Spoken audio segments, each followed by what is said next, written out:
Here we go. Ladies Once upon a time that Ladies and gentlemen, we are closing out our 2024 season, our abundant season of Questlove Supreme. We've had some really, really amazing conversation, especially with a lot of my hip hop peers this year alone. You know, talking to the Beat Miners and the RZA, Ad Rock and the Beastie Boys, Pete Rock and Common, Foreign Exchange, and Jonathan Schechter of The Source, to name a few. yes. And I will say that today is no exception in terms of us giving flowers to hip hop royalty. All the episodes of Questlove Supreme are long overdue, but this more than any is really, really, really overdue. I will really go out on a limb and say that as a producer, all right, let me put it this way. You know, like every time I'm telling you guys in Questlove Supreme world that the pioneer always gets overlooked and it's the person that comes in second that kind of gets all the credit. I will say that our guest today is probably the first person I thought about in terms of pure production innovation that is so accessible that he never truly ever gets the credit that he deserves for a lot of the ideas that he first started doing in hip hop that we now just take for granted. Not to mention, as I said in the Ad Rock episode, you know, as Guru said, it's mostly the voice. Our guest today has probably one of my favorite all-time voices in a time when most people, especially in the classic hip hop era, were yelling. Like Run brought in the yelling era. I don't know. There's something to me about monotone, sinister delivery that to me is more scarier than your hardcore delivery or your like hyped up loudest person in the room. Like the person that says it like Robert De Niro or Al Pacino, like really just low key and they mean business.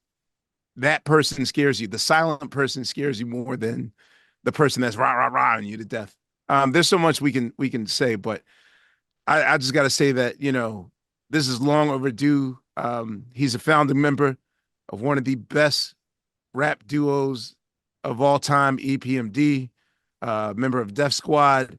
He's produced for himself, Redman, Keith Murray, LL, Tupac, Ludacris, Blackstreet, and on. And it's about time we had a conversation with the green-eyed bandit. You know what I'm saying?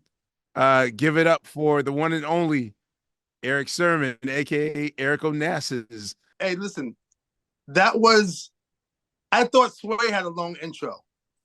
Oh, dog, I'm the king of long intros. No, you just killed him. Like to get an intro like that is like, yo, damn, this is crazy. But dude, like there's people out there that take notice. They take notice. Right. Look, I have so many questions to ask you, and you know, this is one of the joys of doing one-on-one sessions that you know, but I'm just going to kind of rapid fire all the things I ever wanted to ask you. Okay. Of course, I'll start from the beginning. Tell us where you were born, brother. I was born in Bayshore, Long Island, which is the same hospital LL Cool J was born in, which is Southside Hospital.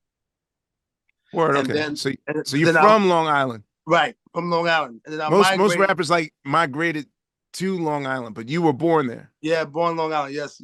Just like okay. You know, the Method Mans and the Prodigies and people that don't want to kind of say, but they are Long Islanders. You know what I'm saying? I did not know that they were born in Long Island. Yes, okay. Yes. And Todd Smith too. He migrated to Queens, but he was born in Long Island. But Got it. Yeah. But after that, I went to Wyandanch, which is where my mom and them grew up after they came from Florida, which is where Rakim is from. So my mother used to hang out with Rakim's older brothers and sisters. This is the crazy story, like not knowing that pretty soon her son was become famous and Rakim would become famous. So then I moved from there to a town called Brentwood, is where I learned all my stuff from. I learned how to rap. I learned how to break dance. I learned how to, just know what hip hop was, graffiti. Okay. All that stuff came from a town called Brentwood, which is where pretty soon I ended up meeting Parrish at. What was your first musical memory in life? Your very first musical memory? Well, it got to be with my dad. My dad, like any other family too, that played so many records. My dad was can't really call him a collector though, Quest. It was like he just had every record. Every album was sitting in front of this. When they didn't really have no cases, they had the album sitting up, stacked up against the speaker or against whatever the record player was. So all the records was out there. That was my first experience of him just playing records back to back to back to back, and that's how my first introduction to getting to being so involved, knowing what music sound like. What kind of records was he playing? Oh man, he was playing everything from Teddy Pendergrass to Blue Magic, all the way down to the Whispers, to the Temptations, to Hal Melvin, the Blue Notes. That was his favorite group. The Spinners, and then after that, he started going into the Funkadelic and the Parliament, of course, and all the stuff, the Rick James. So it started. He had a vast of music, but it started with the 70s first, then it started going into the late 70s. So he was just a music lover. He wasn't a DJ or anything. He just loved music lover. Just had like any black people when they bought albums back then. They got it. That was something they did. They bought albums and brought them home and played them. Okay. What did your parents do for a living? What did your household look like growing up? My both parents worked for the mentally challenged children for like over 25 years. So they started off from the beginning when they was from the top, when they learned, until where they became supervisors, where they oversee people. So when you see them in the supermarket, in the stores, or in certain type high functioning places, my parents put them there. Got it. Okay. Do you have siblings? Are you the only child, or do you I have two sisters. Two below me. One 2 years below me, and one 4 years below me. Some of my favorite talent in hip hop came from Long Island, yet I always wondered what the other boroughs were doing at the time when hip hop was developing in the Bronx. Like, was it as fruitful in the other boroughs like Queens, Brooklyn, Staten Island, Long Island? Right. Like, so what was your first hip hop experience? I think again in the neighborhood. The neighborhood had house parties, and we had DJs in almost, because I lived in a town called Regis Park, so it was like a 13 block radius, but out of the 6 blocks it was DJs. Out of the 6 blocks it was MCs. Like, I'm telling you, if people would see where I came from, if you didn't know about the Bronx though, you would think, yo, is this where hip hop at? Because we had everything. And when I tell you everybody was nice, well, my eyes, because whoever I looked at, they was all nice on the set and all nice rhyming and breakdancing. Because a lot of Long Island kids, too, went to go to the city to go do breakdancing contests with the big breakdancers back then. But again, that happened to be the neighborhood. That was my first hip hop experience, maybe at 12 years old, sneaking out the window to a house party around the corner. And there were MCs and DJs. Oh, hell yeah. Hell yeah. I mean, we had some kids, anybody don't know, a guy named Burgermeister, a kid named Frank B, a guy named AZ, a guy named Born, it was the 5%, Born C.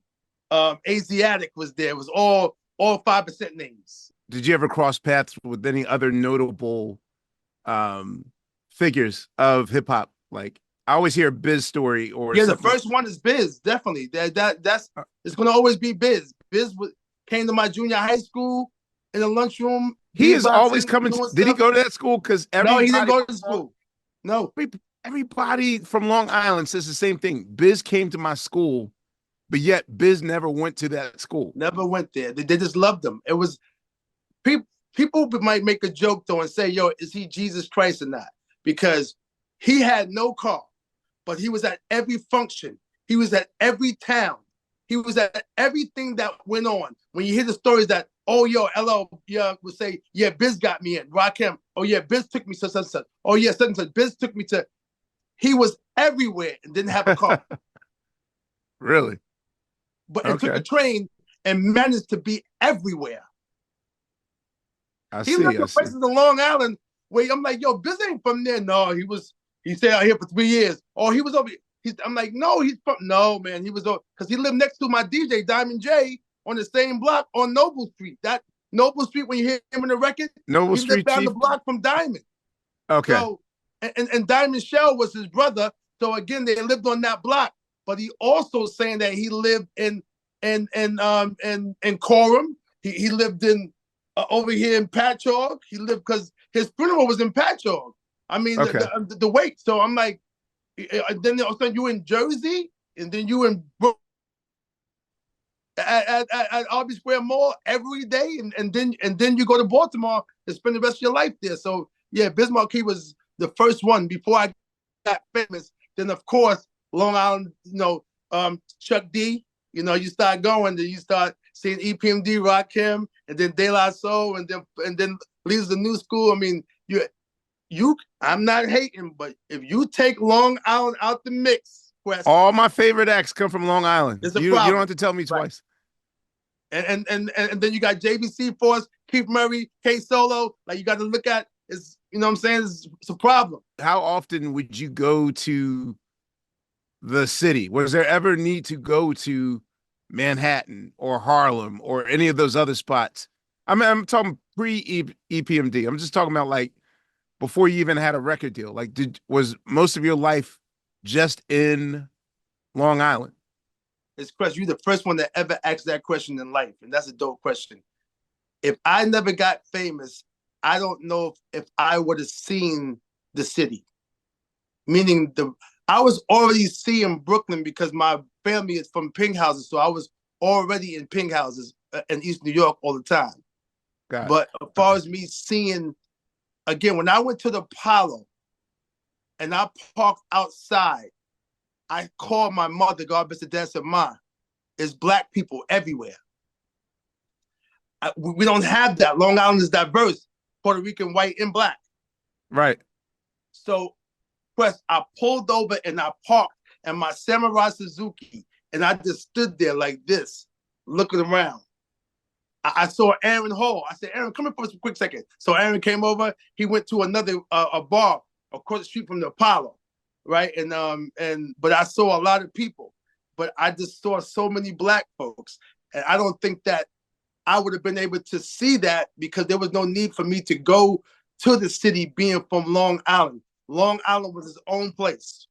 So what was it like? Like, we were led to believe that it was like what we knew of Long Island was, of course, like Amityville Horror, or like it was these suburbs, like that.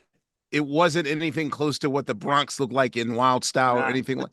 So what was a typical day like as a teenager in Long Island?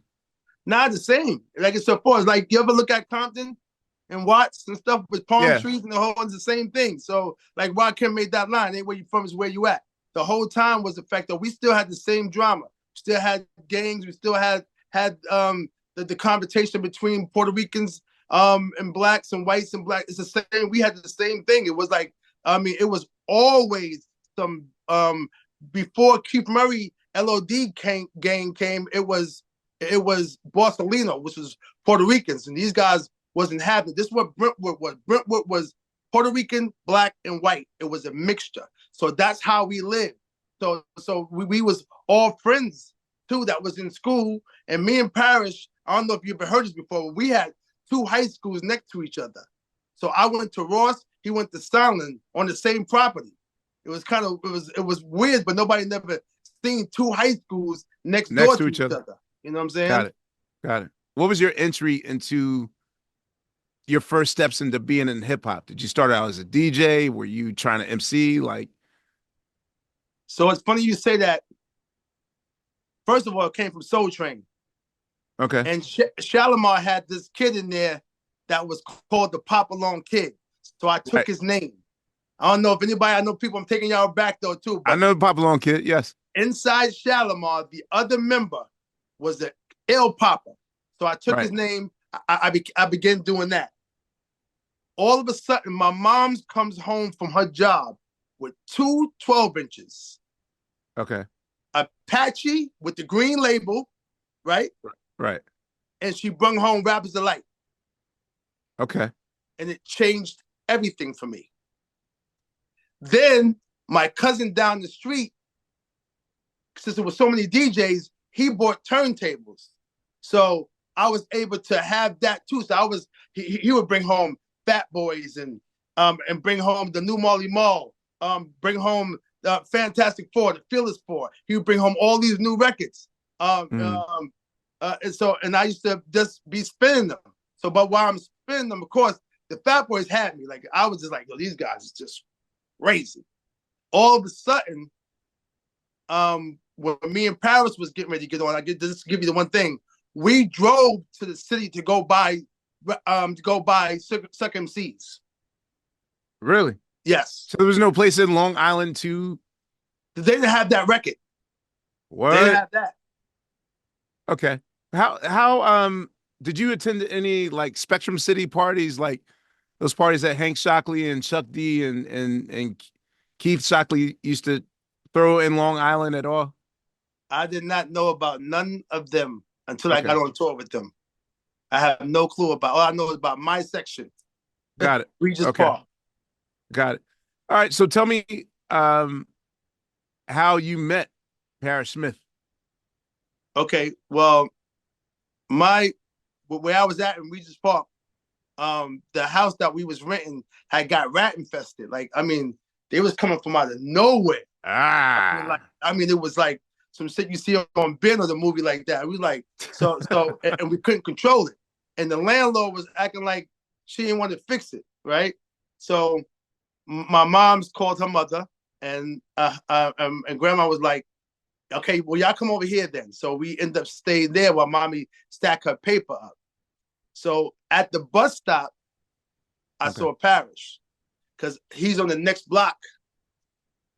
I moved to Belgrave. He's on Abingdon. So I see him at the bus stop, and he didn't know me, and he snapped on me on the second day because I had the Tiga on, I had the Lees on, but I had on the wrong Pumas. The Pumas was Invaders and not Baskets because they didn't have the holes around the logo. So you would know they was fake because Basket Pumas are the real ones with the holes around it. Mine didn't have no holes around the logo, and they wasn't baskets. So before it was like one of those, he did it first back then. What? And so he snapped on me. So I was like, oh, okay, you got jokes. So after that, he found out where I was from. See, where I'm from, like when it comes to Long Island, people know about Regis Park, So and what was it about it? Huh? What was it about it that he knew? It was the culture, and it was the people over there who got busy. Everybody in there right now have went to prison or did some time or was like stick up boys or whatever. Where I'm from is no joke. So that part of town, me coming over there made me cool. You know what I mean? Even though he knew them people because his sisters knew them and his older brothers knew who they were too. So once he knew where I was from, it made me cool. And then I said, yo, I rap. And that was it. He's like, yo, let me hear you rap. So when you hear Jane was one of my first raps I had. I had that when I was 12 years old. What? So I ended up taking Jane with me when I met him at 14, and I had a Bernard Getz story, the one who shot up the train in Long Island. Right. So I had those two stories. So I rocked that story for him. All of a sudden, Paris used to have me go to his school and rap for his boys. Like, yo, man, check out this kid. Boom, boom. Because Paris never rhymed. Paris was a DJ. He never rapped. What? Until he met me. Okay, so this is what I find odd. One, this is the second story of a legendary duo whose origins start with ranking on each other. Because before Prodigy passed away, he told the story that basically that he realized Havoc and his boys were about to rob him, on like the first week of school or something. Like What? they were plotting on robbing him, and then somehow, like last minute, like they decided not to. Like they were going to start out as enemies, but then they became boys. So it's funny that that's how you two started. Out of Wait, nowhere. so what MC? You said that your original MC name was going to be Popalong Kid. Explain to No, me the evolution of EPMD, because y'all have spelled it so many crazy ways before you just finally decided on your actual name. But what was your original name, your MC name? yeah, but the Popcorn Kid was my dancing name. Okay. I didn't have it. I didn't have an MC name yet, Okay. right? So when EPMD was getting put together, I used Erick Sermon inside my rhymes. Remember? And when I could walk through the crowd and I could see your heads turning, I hear voices saying that's Erick Sermon. I didn't have that. So Right. then when You Got to Chill came to the E-double-E, don't know where that came from. I think it came from where the name was spelled at first. It was spelled EPEEMD, right? E. So it was spelled, but Paris used to be like, I'm the PEEMDEE. So I must have took it from him, like, okay, well, you're the P double, I'm the E-double-E then. Got it. Even though you weren't in the E double. Even though I don't know what the E-double would stand for, because I don't, again, it ain't like MC Bree where he could say there's 2 E's in Bree. So I'm the E-double, I reclaimed my name, even though I got on him about that too when I first met him. I'm like, what? So how did you convince, like, how did Parrish get into Rakim if he didn't start out as an MC? Because Paris thought I was dope. So he figured that with me, we can go to the studio and make a record.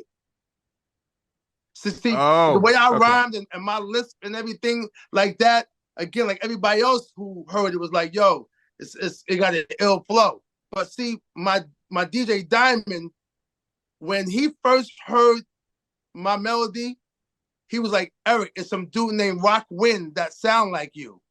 We didn't call him Rakim, it was Rock Wind. So when he came to school, he said, yo, some kid named Rock Wind is out. Boom, boom, boom. The next day on the radio station, Red Alert, I heard it. Turn with the bass, check out my melody, and Nas the God. I'm letting Nas be born, and my name's the R, A-K-I. So I'm like, yo, he rhymes slow too, like me. Nick, Nat, Patrick Wack, give a dog a bone, and yo. So Paris felt too, and we heard something on Red Alert that wasn't dope. And we was like, man, the day he playing that, we can go in the lab. Paris comes from a group called the Rock Squad, which was him, K Solo, and his brother, where Paris was the DJ. So he kind of knew how to make a record kind of by watching his brother. So we went to the same studio, Charlie Marauder, that did his brother's group, that also did Delroy Morgan, I Do Anything For You was done in that studio too. Oh, okay. Then eventually Redman, Das Effects, everything was done at Charlie's. Why did you decide to come in flat-footed in monotone? To me, which is the greatest shit ever. Yeah, I think that me and Paris, the slow flow, like Rakim, like I was already doing it, but when I heard Rakim, it made me be like, yo, we can rhyme like this. Because I had to, don't forget, you can barely understand me anyway. So if I don't talk it, it's going to be really hard to hear me. So that question is easy. I had no choice. So you had to see the employers of a year, yeah, we back to work. I get time or the Raptors, because I had to, for you to hear the words come out without the list. See, now I didn't make my list go away when I got older. I got older, and this is how I started talking. So inside the rhyme, there's nothing I can do with it. I was wondering too, why I'm not being able to list the words. Why is Mace and Biggie and them? Somebody told me that Puffy told Mace, listen, sound like Erick Sermon. And that came from mad people. And people was like, listen. And then when I was doing Mary J. Blige upstairs at Hit Factory, I went to go see Biggie, and Biggie said, "Yo, check it out, sir. Yo, I want to let you know that on my new album, I'm gonna be singing like you." I said, "What you mean?" All of a sudden, Hypnotized comes out. These stories, you know me, I would never cap one with nobody. But again, when I hear these things, I'd be like, "Yo, so this was a method that people was trying to do. Like you liked it, but Quest, I didn't do it on purpose. But what I did do, knowing that you're right, Leo Cohen thought Redman sound like me, right? And I'm like, for real? He said, no, it ain't how he rhyming. You said, I'm like, nah, he doesn't. So, but you're right on the head. Me having Reggie around me, of course, it's gonna affect me. Right. Not that it had to, because when I did Watch a Nugget on his album, I was still me. But once Reggie started becoming Reggie, and then I did Hitting Switches, right? Because Reggie came to Atlanta and said, "Yo, son, yo, I'm not really feeling the stuff you playing me," because I was on some other. I was mad comfortable, this, not that, and this, and I didn't even have Hitting Switches, Stay Real, none of that stuff. Right. Hostile, none of it. So now he tells me too. So that's what happened to me. Now you bring something up. Damn it, Reggie. Reggie was like, "Yo, man, you solo now. You know, what's up?" So now it's Mike, check. Here I go again. Check me out. But I'm over here now. And then now you have the Onyx and all this other stuff coming, this, that, and this. And then you got Reggie. Oh my God. You know, Mike, check. Yo, Redman, get off that. Mike, check. I can get. So all of this is going. I'm watching the cadence. I'm watching, and all of a sudden, K Solo brings me this kid up the block. Who's it? Oh, yo, what's up? My name is Keith Murray. Boom, boom. Now it's like, check this blue party plague in your chest. Act like arm and leg. When I come through, grab your cranium. I'm like, so Quest, the subconscious mind, even though I might want to do this, it's got me over here. And that's, I think, what probably happened. All I'm saying is, man. But listen, but just like music had some of Erick Sermon. Yes, it did. Yes, I'm telling you, like, dog. So was that the reason why Dre was trying to make you, like, what was the reason where he made you? I skipped it. My bad. I'm sorry, but yo, listen.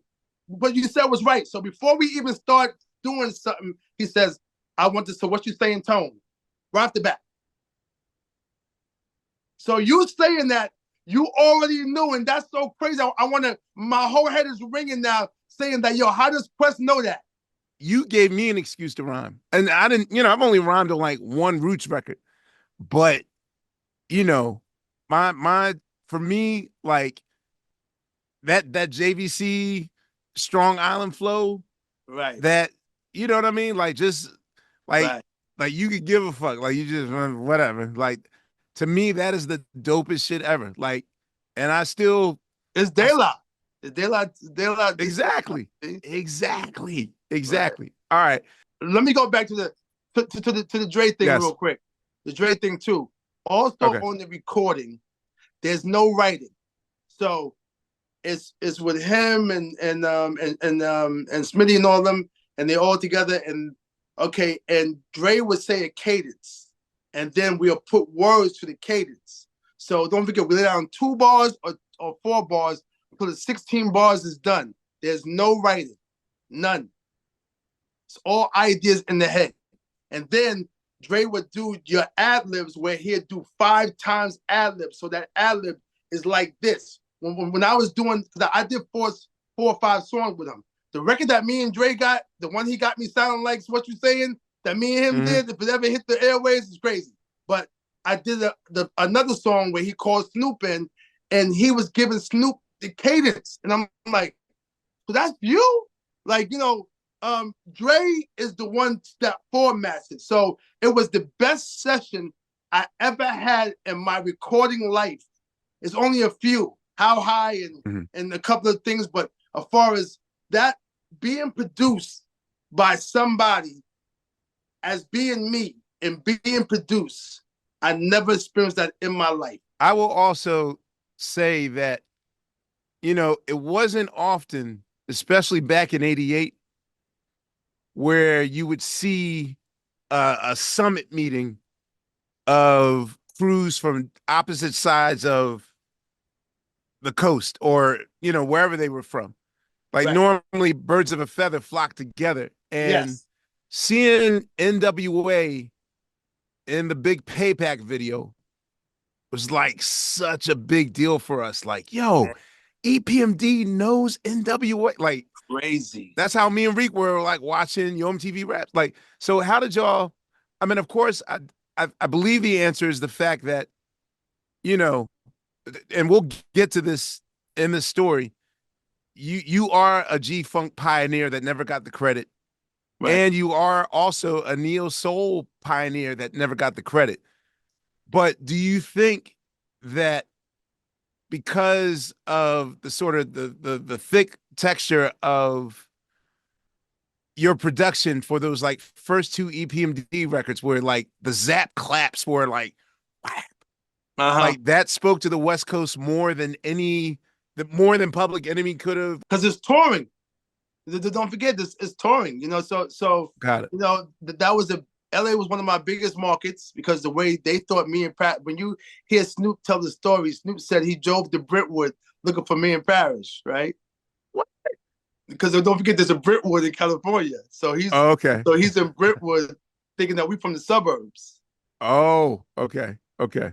So he told that story a couple times. But anyway, being on tour, but me and Cube was tight. Like I had a Samurai Suzuki. When I went to LA, Cube picked me up. He had a Samurai Suzuki, and again, at the end of the day, me and Dre was two people that was on both sides sampling Parliament. Don't forget, Eazy-E was doing it first in '87 before me and Paris even came out. So it wasn't like, okay, people credit me. Like if you talk to Dub C, he'd say, yo, I got to give the West Coast hat to Erick Sermon because they showed us how to rap on this music. So while we was playing Roger, they was rhyming on Roger. While we was playing Riding High, they were rapping on Riding High. So all this stuff that they hearing on, the way that me and Paris did the funk records were different than what they was doing. So it kind of gave them a blueprint. If you hear people talk, they say, Dre enhanced the stuff I did by playing live. So if you hear Woman to Woman, I just sampled it. Right. He did California Love and we played, so now it's bigger. So, and then once EPMD broke up, he was able to go to Roger too. Right. So things of that nature. How are you developing your production skills and your rhyming skills in '87 in time for like your debut record? Because like how long did EPMD exist before you guys actually got strictly business to the public? 1 year. See, the one thing that's fast. The one thing that we didn't know what a producer was. We thought every record you heard was done by that person. Got it. Isn't that crazy? So we're doing what we think we're supposed to be doing. We didn't know about we was producers. We never heard that word. We just wanted to make a record. So we took the break beats that we had, that Paris had as a DJ, took records from each other houses, the whole nine, and that's how we formulated EPMD. We made what was in front of us. Got it. Not knowing what we was doing. Don't forget, we didn't know how to make a chorus. So Will Sokolov called the Awesome 2. Audio 2 came and said, let me get that 7 minutes of funk record. Because we just had the record looping. So when It's My Thing, we said, it's my thing, there's nothing there. So Ted said, give me, he said, give me that record. So he found the boom, boom, and then the bam, bam, bam, bam. So they taught me how to format a chorus. I would never even known how to do a chorus or format. It was taught to me by the Awesome 2. So there was a version of It's My Thing that didn't have No, it wasn't no version. Just before the record came out, the label was telling us that we needed to have a chorus indent to know the chorus getting ready to come in.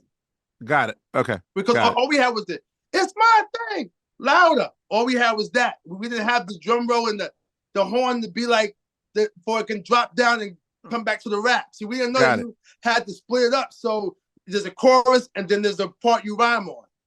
And once we learned that, I went nuts then. And I started doing get down, time keeps on slipping. So now I was just knowing what to do now. And then when What You Saying came out, I was like, What You Saying? Now we in it now. You know how to format a song. I get it. All right. So back in 87, in your mind, right before your album comes out. So let's go year back in 87. And It's My Thing came out in 87, correct? 87 November, yes. Yeah. So in your mind, what does hip hop success look like? Like when you and Parrish are like starting this group, in your mind, what is like, we made it? In your mind, what is it? No, when the radio, I don't care who you ask. You want to hear this up on the radio. And one night we hear 7 Minutes of Funk come on, but there's no rhyming. It's just Red Alert spinning the record. Okay. All of a sudden, the next weekend, we hear the helicopters, Quest. So we know it's us because the helicopters are coming on. And don't forget, they didn't have two-way back then. So every phone line is busy. That's when you know you made it, when you're on the radio. That's what we wanted to be, on the radio. We don't know about no money, no advances, who jerking who, whatever. Is the record going to be on the radio? So there was a show, the first time, like my first rap show I ever saw was a free rap show that EPMD did in Philadelphia at Penn's Landing. Oh, wait, hold up. Okay. Wait. I tell this story all the time. Speaking of helicopters. Because me and Paris jumped out the limo too early. And 3,000 kids chased us till we had to jump over a 12-foot gate. I felt like Michael Jackson. I put it on my mother. Word is born. I never seen that before. Philly chased us like we was Michael Jackson. Yes, dog. I know this. Penn's Landing. My question was, do you remember that show? I didn't think you would remember it. I thought I was going to. Me and Pete tell it every time because we never had that. You had experience before of people running it like that, but not like that. That thing was on some, when you see one of them boy band groups, man, like, yo, we had to run, and there was thousands of kids running. Yes. Yeah. I'm a witness to that. Wait, but didn't you guys come out of a helicopter? Didn't you guys land in a helicopter? Yes. Whose idea was that? It was because we had no other way to get there to make it in time. So I don't know how. This is before balling was even thought about. Right. Like, you don't understand how impressionable. Now, here's the thing. Tariq and I didn't know each other. You know what I mean? But we were both at that show and seeing. No way. Oh, we met that year. Well, believe it or not, we were actually in the same high school, but 2 and 2 didn't equal 4 yet. You know what I'm saying? He was there and I was there, but we didn't know each other like that, even though we were in school together. But we talked about it later, about being at Penn's Landing, and you don't understand, like, being 16, seeing you two get out of a helicopter. Like, I thought it was just normal shit because... Hey, yo, nobody's going to believe it. Even when you tell the story, people like, nah, the question is capping. There's no... Dude, we thought, because based on, well, number one, Run DMC used a helicopter in the It's Tricky video. Yes. And then you had the helicopter sound at the beginning of It's My Thing. Right. So I just thought, on your rider, y'all got to always arrive wherever y'all at in a helicopter. So how did y'all wind up on Sleeping Bag Records? Well, again, me and Paris, that demo story is true. We built a 68 Camaro from scratch, from the body, took off the hard So is that some Long Island shit? Yeah, Like, yeah, it was just you something live that in Long Island, you know how to fix cars? we got a shop, shop. We did what we did. Paris did too. So we stripped the car down, took off the vinyl off the top, this and that, and it was a paint shop called Earl Shives. People don't know about that. $99 for the whole car. Tape up the headlights, tape up all the door handles, the whole nine. Car come out spanking cool. And we knew our engine was not that good, but we took it anyway. That's why we always said that when he says he double had to push by MD steers, because that was happened. The car broke down. But anyway, we went shopping to 3 places and we got the addresses on the album covers at home. And you write them down, you go to Manhattan and you go walk. And our 3rd place happened to be we had the Just Ice album. I'm the Just Ice. Yeah, I was gonna say either Just Ice or Mantronics led y'all there. Right. Okay. Mantronics Just Ice, Latoya. So and Latoya was played at the jam at the house party all the time. So we had that. That was our last place. We met a guy named Virgil Sims. Virgil took us inside to go meet Ron Resnick, and that was it. And then all of a sudden we got a call back the 3rd day. Like, people talk about this. Me and Pete didn't have that type of struggle. Like I said before, we got turned down twice. I think it was Atlantic, and I think something was probably, I don't know, Sony or something, or one of the things. And after that, the 3rd phone call was, they came and signed us. It was $1,500 though, but we got signed. After signing the Sleeping Bag, how do you guys like plan out what the album is? Like, how do you guys? Who's teaching you how to produce? Like, what equipment were you using back then on the first record? We didn't have no equipment. The stuff that we did was done with the engineer, Charlie Murata. We didn't have whatever he had up there, we used. Don't forget, we was making loops with 1/4-inch tape and taping it around the room and looping it back to half-inch. Like, we was. Wait, really? Yeah. The Beastie Boy style. Okay, so Ad Rock talked about that they weren't using drum machines yet. They were just. Can you explain that process? Like, because I still don't understand the idea of going around the room and putting pencils up to because do it perfectly. Because it wasn't no programs for sampling like that we knew about. Don't forget, Hank Stockton was probably advanced the whole nine, and whatever you heard that from Beastie Boys, this is what Charlie had. We didn't have nothing to keep doing this, and we only had 8 tracks on the Tascam. So we had to make do with what we had. But the looping part, there was no machine that we had that would loop. So all we had was to record to tape and then splice it and then make the loop and then record it back to tape and then record from that. So wait, you're saying that some of the first album was done on an 8-track Tascam? All of it. All the first 2 albums done on Tascam. And Redman. So the master tapes are cassettes? No. Meaning that the Tascam board. Oh, okay, I got it.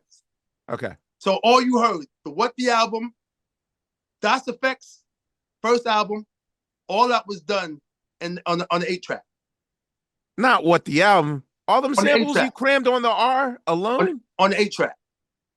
Dude, there's like 42 trillion samples on the R. No, but after it went from the 8-track, we went to Power Play to DOC, and Doc made some other changes, but the majority of the album, when it was done on 8-track. Yikes! So and don't forget the rated R stuff. When you hear but you can't fuck, it ain't that much stuff.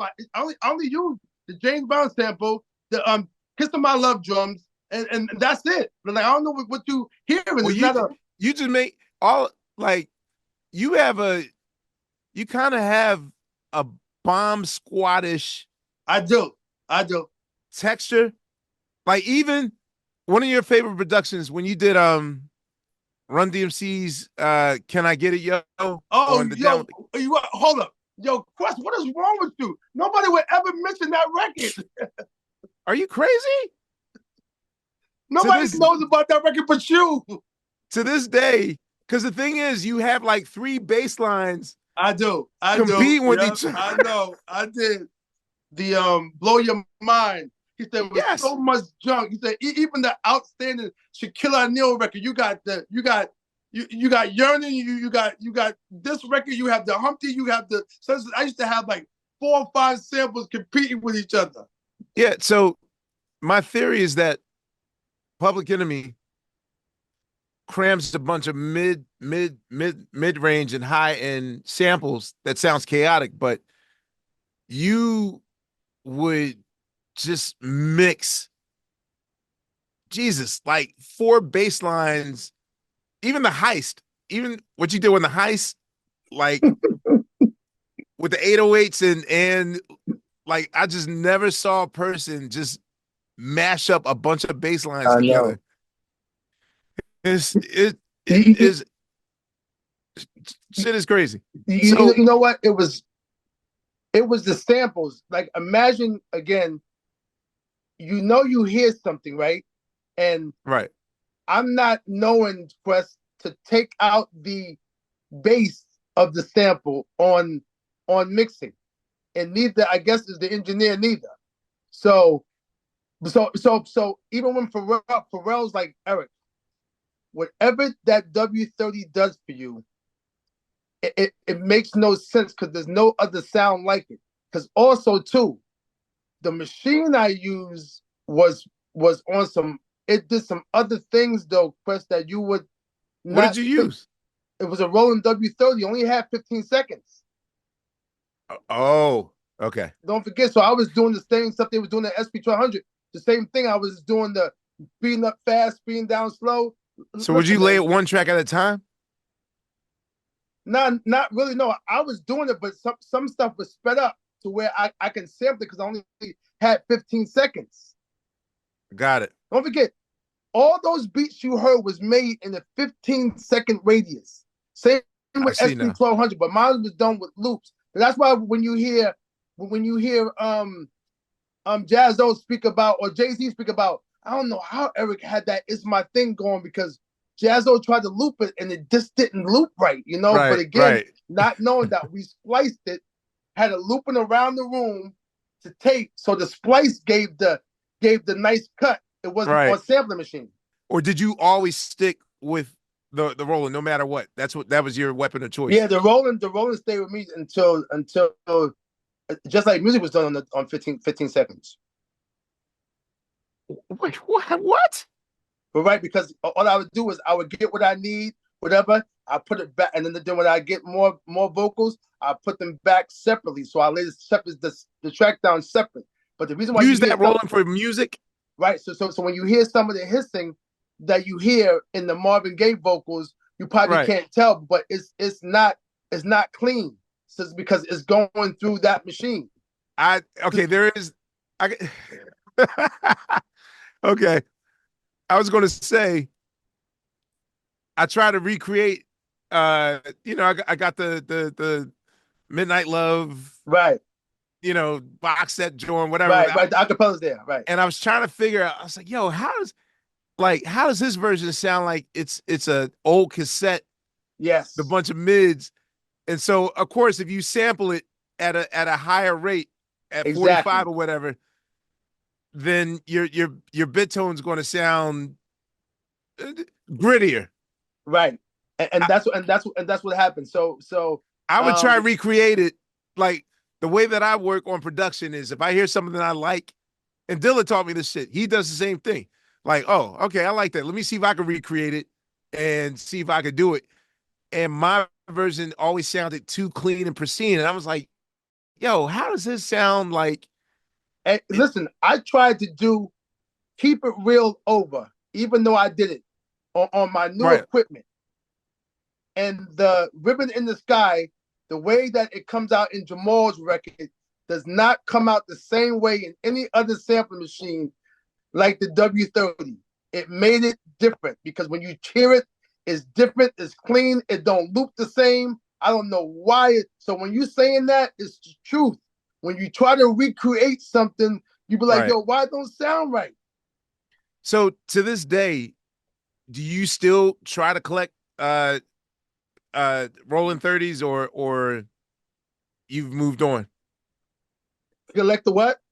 I said to this day, when you do production, do you still try to collect Roland 30s or have you moved on to other? Well, I got W30s because of nostalgia. So in case, I tell you what, one day I was in the lab and I said, Rock, come here real quick.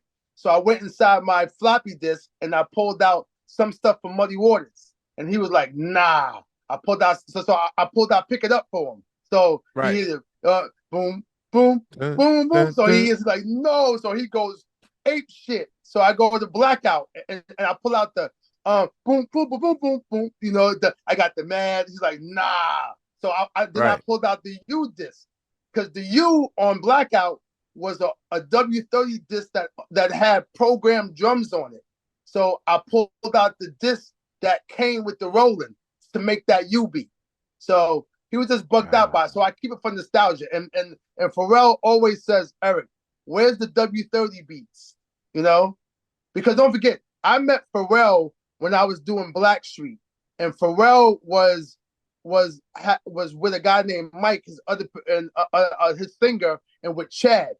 But if you go on YouTube, there's 2 songs that I let Pharrell rhyme on that got leaked back then when I was doing Blackstreet. And one of them is called Boot Knucklization. I know one, and you can hear Pharrell rhyming. So Pharrell was like, yo, I told Teddy, listen, what's up with your boys? Let them rhyme. Teddy wasn't really messing with them like that. Even though they was in the studio, he definitely wasn't letting them rhyme. So that's how, again, the Neptunes even got left from them, because Teddy had them. I let the guy rhyme, but it never happened. It happened for the best, though. I see. All right, wait. You brought up something, and I might as well go to what you're saying. Was there any competition, either friendly or real, between you guys and Rakim? I, for one, never thought that you guys sounded like him or they sounded like you. But was that the talk of New York at the time? The talk of Long Island. Don't forget, we're close. Got it. So it was not really the artist, it was the people in the hood that was starting the beef. So of course, if somebody, were they saying like y'all were biting Rakim, or like, right? So if somebody's in your ear saying stuff like, listen, the Nas record that Nas brought about Rakim, the story came from me. I told him that story. He wrote about the autobiography of Rakim, right? Because what happened was, the hood was saying, because Rakim had, you can get a smack for this, I ain't no joke. Me and Paris's single come out. It's like a dig 'em smack. You smack me and I smack you back. So the hood was like, yo, EPMD came at you. Because if you're listening, you would be like, yeah, you're right. You can get the smack for this. I ain't no joke. You smack me and I smack you back. So no matter what. Then Rakim made Father Leader.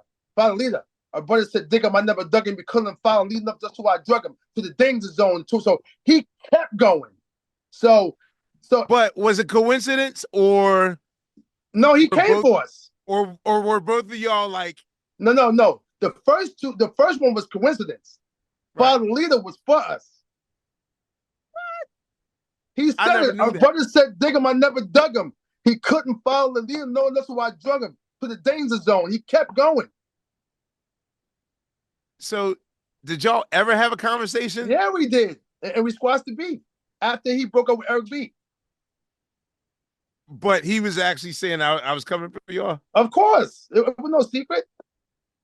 But he was coming for you. It wasn't like y'all were coming for him. He don't know that. The hood is how the beef starts. Questlove, you know how it go. Dude, the hood, I've been in that situation where I reacted to someone instigating that blah blah blah is talking about you, and then we made it. Damn. Okay. Right. So again, it's like, again, you got to understand. There's Brentwood, Bayshore, Deer Park, and Wyandanch. So 3 towns down, the guard lives right here, and then you got these other kids from Brentwood who now everybody's talking about. Everybody's talking about EPMD, and you're Rakim. So that's why. So when Paris heard that, that's why he said, niggas say we signed to R, and that music was whack. We dropped the album strictly penalty. You thought we was foe. 30 days later, the LP went gold. So what you saying? Paris called his name because after he said what he said, then, right? Again, you know how. We wasn't having it anyway, so it don't matter. I got it. So at least y'all squashed it. Okay. Yeah. So were you expecting to sell 500,000 records? Like, you guys for an independent label, like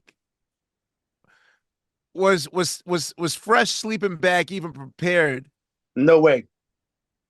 I was going to say, like, because I'm thinking like Crush Groove. If for listeners out there, the story of Crush Groove that came out in '85 was kind of a situation where they got popular so fast that they didn't have enough money to press extra copies of the record, and then they had to borrow from the mob, and then some shit happens, and blah blah blah blah blah. But like, how is Sleeping Bag able to, like, were they not at all prepared to? I mean, you're a major act as far as I'm concerned. Right. Were they prepared for that, or were they totally caught off guard that you guys were like instantly out the box, Yo MTV raps, like rap gods? No, they was surprised as far as the selling, but they was prepared because they was with Universal Europe before anybody was doing the mergers like that. So they already had the backing of a big label already to be able to manufacture it. That's why EPMD was so big overseas too, because Universal was behind Fresh Records. Oh, okay. I see. I see. So everybody looking at the independent part before there was a subsidiary. I see.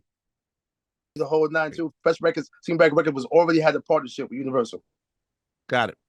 And that's why EPMD, we had 2 number 1 albums. We had both of them back to back before we even went to Def Jam. I know this. That's the, like, I was kind of shocked at the switch, be it as though your first 2 records were, as far as I know, do you think you would have sold more had you been on a major label? I think that it probably would have been bigger because it would have been a bigger machine though. But I can't really tell because as soon as I got to Def Jam, nothing changed. Like it was like, okay, Russell, we already doing the same type of work without being on a major. So how we getting here? We got number 1 album again in the country, so we got 3 in a row. But as far as the sales, it's not moving until the 4th album came, and when. But that I think that was accounted because DOS Effects went platinum. So they like, okay, who's DOS Effects friends? Oh, some kid named EPMD. And that's why Crossover sold so many records. And then the 4th album sold so many records because I think because of that, not because of Def Jam. I want to talk about people in the ecosystem. First of all, Caleb Boss was the original DJ of EPMD, and then Scratch comes in. So how did that transition happen? Because Caleb Boss and he was starting his life a little bit and things wasn't. I think things were moving fast for him. Got it. And I think that maybe it wasn't him being able to handle that because he had a new girlfriend. Was getting ready to marry at the time, had a kid coming, whatever. That's what I think. I don't really know. So how did y'all find Scratch? Scratch was in London. We had a show in London. We had no DJ, so we had the tape machine, the one that played the tape. We had one of them. As the DJ before there was stuff that machine before there was stuff like that. We had that. So at the end of the day, rest in peace, Jam Master Jay said, "Listen, I have a DJ for you." Scratch had just won the seminar in London, and then Jam Master Jay brought Scratch on our tour bus, and then that was history from there. And those scratches on Rampage are real, right? Yeah. What you saying? Don't forget, we have. Oh shit, I forgot that part. Right? Yes. What you're saying is made though, Crest, and now we have the Parliament by itself, right? So it still wasn't getting us. So we sent Scratch the cassette and said, "Scratch, here's a idea we got. See what you can do with that." And that's when the famous scratches from So What You Saying happened, because it was playing. I only asked that because I tease Bow-Legged Lou to this day. I don't care what he tells me. Like, there's no way he can convince me that Dr. Ice was that precise on every cut and scratch on those UTFO records. I was like, come on, y'all. You know good and well you sampled Leader of the Pack. And hell yeah. And yo, Chris, how you know that? Dude, I'm a historian. He did sample. He sampled them. Before I'm in the game, I study the game. Okay. So that's how I do it. Stezo, Yes. working here at the Tonight Show, oftentimes when Steve Martin comes on the show, we play his song, Right. and Steve Martin was one of those people that was like always wanted to know, like, what do the Roots play when I come out? And they hear the same old Otis Redding. Yeah. And I told him, I was like, yo, are you even aware that you're a part of hip hop culture? And he's like, no, what do you mean? And I was like, one of the most popular dances of our era is the Steve Martin. Martin. Right. So, number one, how is that dance the Steve Martin? And I've not seen Steve Martin. Did he do it in the jerk and I missed it? Like, Nah. It was just Stezo. Stezo just called the record that when he heard the ben, he just made him say whatever because he's the one that had the Steve Martin idea. He was like, called the Steve Martin. He said, trust me, because he wanted to have a dance for himself. Because after You Got to Chill, he wanted to, you know what I'm saying? Like, yo, people know me for this other dance. Let me come up with something else. So he named it that. So we wrote it. so he just named it the Steve Martin. Yes, because he named it and we wrote it. Did you have anything to do with his first solo record or with It's My Turn or anything? Nah. I think that him and Paris had fell out. So because again, don't forget, Craig Matt was supposed to be with us too. So Craig Matt's, if you know I was the about Craig to say Matt, the zoom, yeah, zoom, you know the zoom, Craig zoom. Matt story.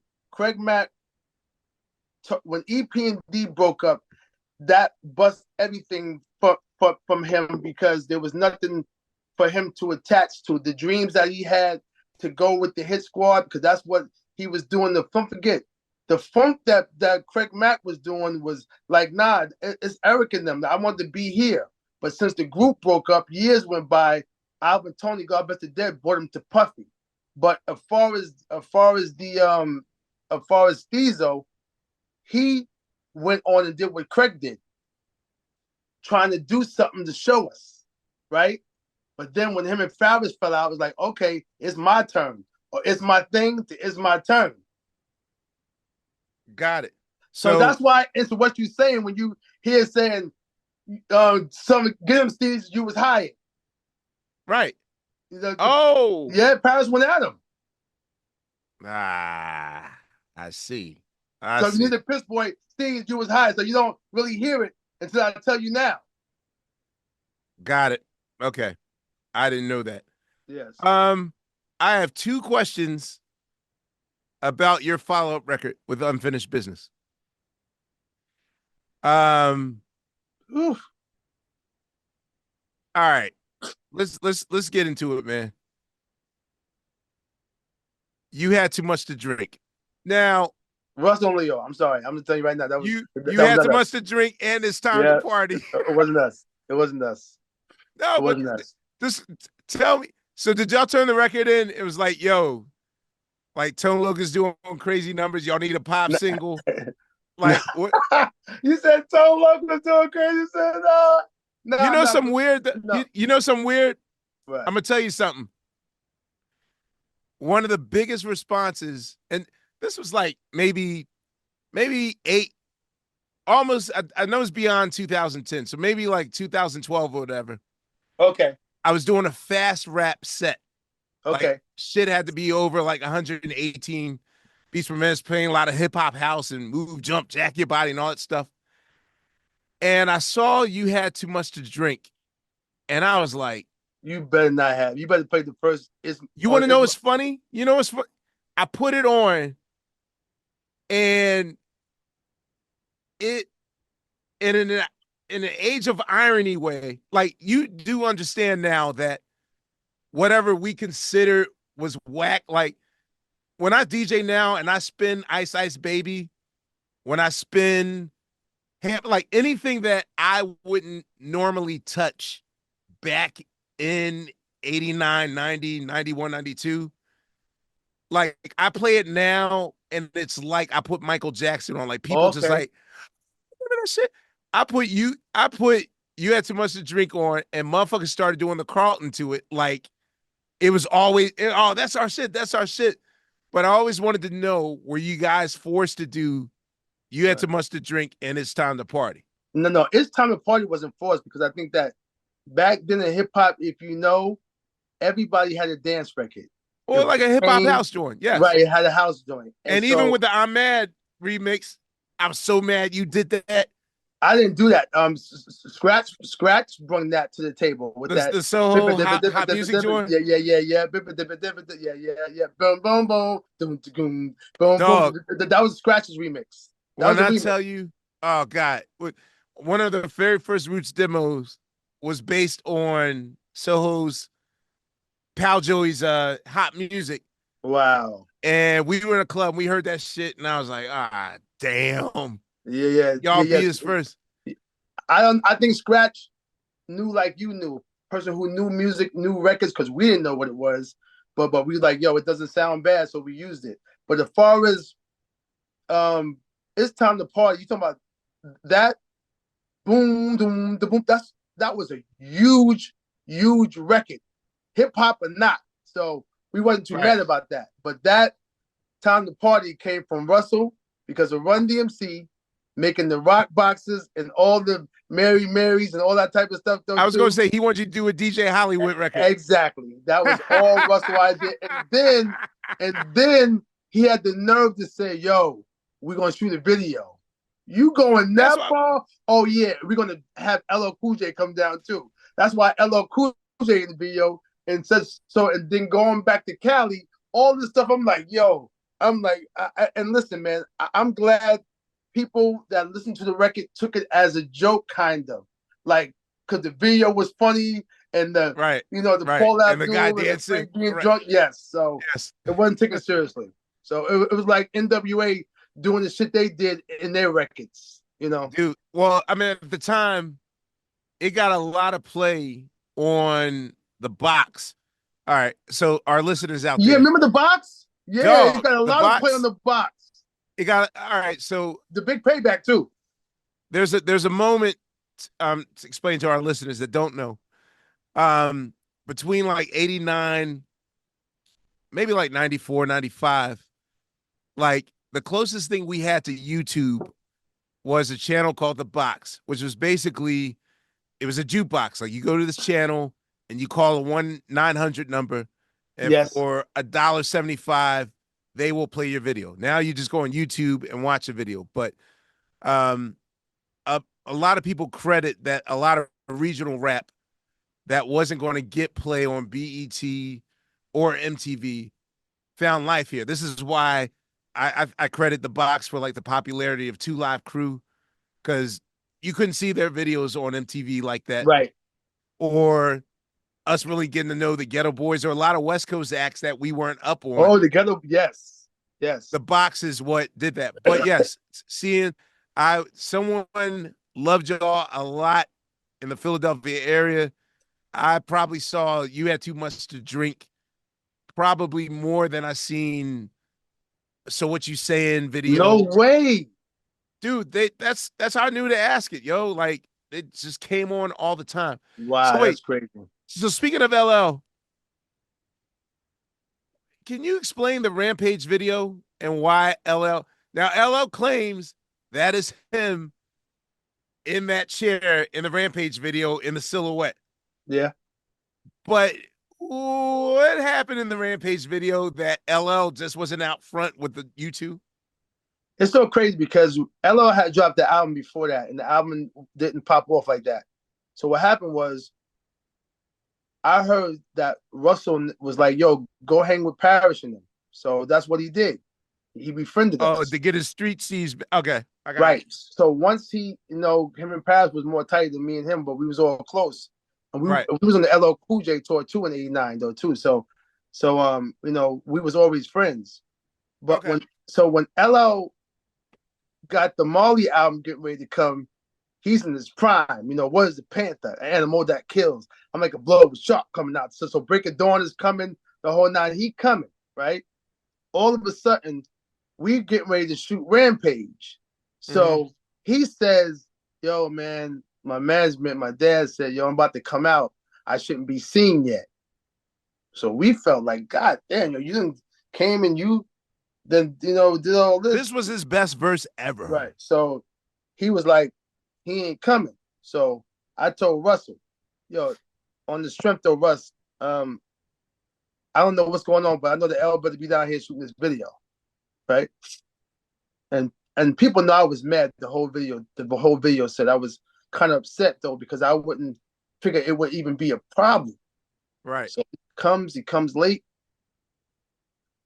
and he's like, yo, I can get in it, but I got to be in the silhouette. So now I'm really mad now, like extra mad. But we had no choice. And I thought that Russell and them would have put their foot down, like, yo, and be like, yo, he signed to you. You know what I mean? Like, why are we doing this? But again, everything had to go. So, and again, this was when, Jennifer Lopez was one of the dancers in the video at the time. So what? I did not know that. Yeah, if you look at the video, she has on Parrish's face, and the other girl has my face on the shirt. That's J-Lo dancing. So damn. Okay. It was a bunch of people around that was like, around the set, and it was like, okay, well, this got to get done, because again, if we don't do it, then it's going to be a waste of a video. So we did what we had to do, and that's what. But you can, if you know L, you can see the silhouette, you can see his movement and how it is. It's him. So that was not a body double, right? So for people too did question, like, who is it? And that was the messed up part about it. Like, dang, man. And then today, when people ask you what's your favorite verse, you mention that. And that's the weird part. It's crazy. That verse was one of his greatest endings ever. Like, literally, that was a mic drop. If there ever was the genesis of a mic drop moment after a verse, that verse was it. How long did it take for y'all to get that verse out of him? I wasn't there. And don't forget, there's a version out there that God Bless the Dead, wow, Mr. C is going too, and Clark Kent going. But they both would play the version that the beat was different. It didn't have Tramp in it yet. It had the drums from BT Express in it. Because the drums that's over the Tramp beat is what it was with a bass line. Oh, doom, doom. Yeah. On the Non-Stop album. I know that exactly. Break. Yes. So that was playing. So it was only LL Cool J and Parrish in the studio with different vocals. It's out there. How do they get that version? They started with that version first. I wasn't there. But how did DJs get that version if it was never printed up? No, they got, somebody leaked it and gave it to them. Somebody they had it early. So, and it could have came from anybody at Power Play. What made y'all change to the Tramp loop instead? Scratch. Got you. Another thing. My favorite Pete Rock moment. I'm sorry. My second favorite Pete Rock moment of all time, because nothing will ever describe what it was like to hearing the Shut 'Em Down remix for the first time. Of course, hell no. I didn't see that shit coming. Right. But I gotta tell you, the first time I heard Rampage in a nightclub was the Pete Rock remix version. Stop lying. Dog. And boom, boom, boom, boom, boom, boom. Oh my God. And that song does not get enough respect. And the fact, like, I'm shocked that Def Jam let y'all get it, because Rampage 12-inch was a rarity in which there was like 5 selections on each side. Okay. So the grooves are smaller. Okay. But for me, that remix of Rampage, the Pete Rock remix of Rampage, is my second favorite all-time Pete Rock creations. And that's no way. How did y'all know? Because that was before he was, air quote, Pete Rock. How did y'all even Hey, you know what? It wasn't even me. It probably was. It was a Def Jam thing, because I wasn't in it like that to be going to Wow. get and find whatever. Somebody Okay. at Def Jam found him. Got it. So how did you guys wind up leaving Sleeping Bag to go to Def Jam? Yeah, Russell did an audit on them because they knew things wasn't right. EPMD was selling all these records. We didn't have nothing. And they up there with new desks and Jeeps and sofas and shit. So Russell wanted what he wanted because even with the tour, when Run said, "Yo, go get them new boys," like Run did that. Run got us out there. And then when it was time, when they saw that how we was moving, they knew that we was the new. So Russell was like, yo, because don't forget, we was all on Rush Management. That's why when you ask the question about the helicopter and all that type of stuff, this is Rush Management. Ain't nobody bigger than them. So all Rush acts were different. They were different with Leo and Russell. Got it. So the only person I've interviewed on this platform about his car game was Biz. Biz will be like, I was the first one with the, I was the first one. But I have to say that even though I'm not a car dude per se, Right. that the Unfinished Business album cover is a rather iconic hip hop photo for just the b-boy stance, the Nikes you're rocking, Uh-huh. whatever. The So bucket. yeah, the bucket hats, all this stuff. So by that point,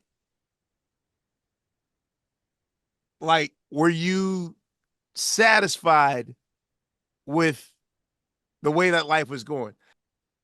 We were still young because I'm an 18-year-old kid. So at the end of the day, I really still don't know what's going on. I'm in there with Will Smith. Will's telling me that, yo, I'm about to be a big actor. I'm like, for real? Like, he was speaking like this in '88, but we was in the backstage playing basketball. Right.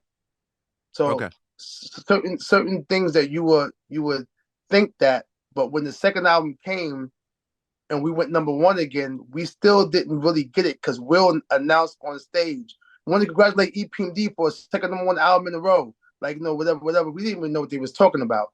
So we didn't. Don't forget, we was getting jerked the first two albums, so we didn't know. We know we didn't have no money, but it was still we were still happy making records and being on tour. So the tour, and then we had a guy named Bert Padell. Don't forget, Bert Padell made everything right for all his artists. He was the number one accountant for every artist in New York, every major actor from De Niro to Madonna to everybody. It was all Bert Padell. So all the Okay. stuff you saw us with was possible. The houses he got for us, the cars he got for us. So we didn't know that we wasn't getting it, and we didn't have it until Russell came and ordered it, Fresh Records. Got it. What were those tours like in 88, 89? Those Nitro tours with LL. I don't know if you were on the Run's House. You were on the Run's House The tour, Runs House correct? tour was all, yeah, that's the first one. The '88, the first one that I've been on before So before the Fresh Fest. so tours are different now for us. I mean, we're in a position now where, some of us insist on staying at, the highest level of Four Seasons and whatever, and you got to have a rider and your own tour bus and all those things. Right. I know things were mad different in the early dawning of the 90s, but like, were those tours genuinely fun for you? And what were other territories like? Nah, I think the tour life, what again, you were asking young kids. Of course, it's exciting. Even though we had, the Runs House tour was very, very respectful, very neat because it's Run DMC.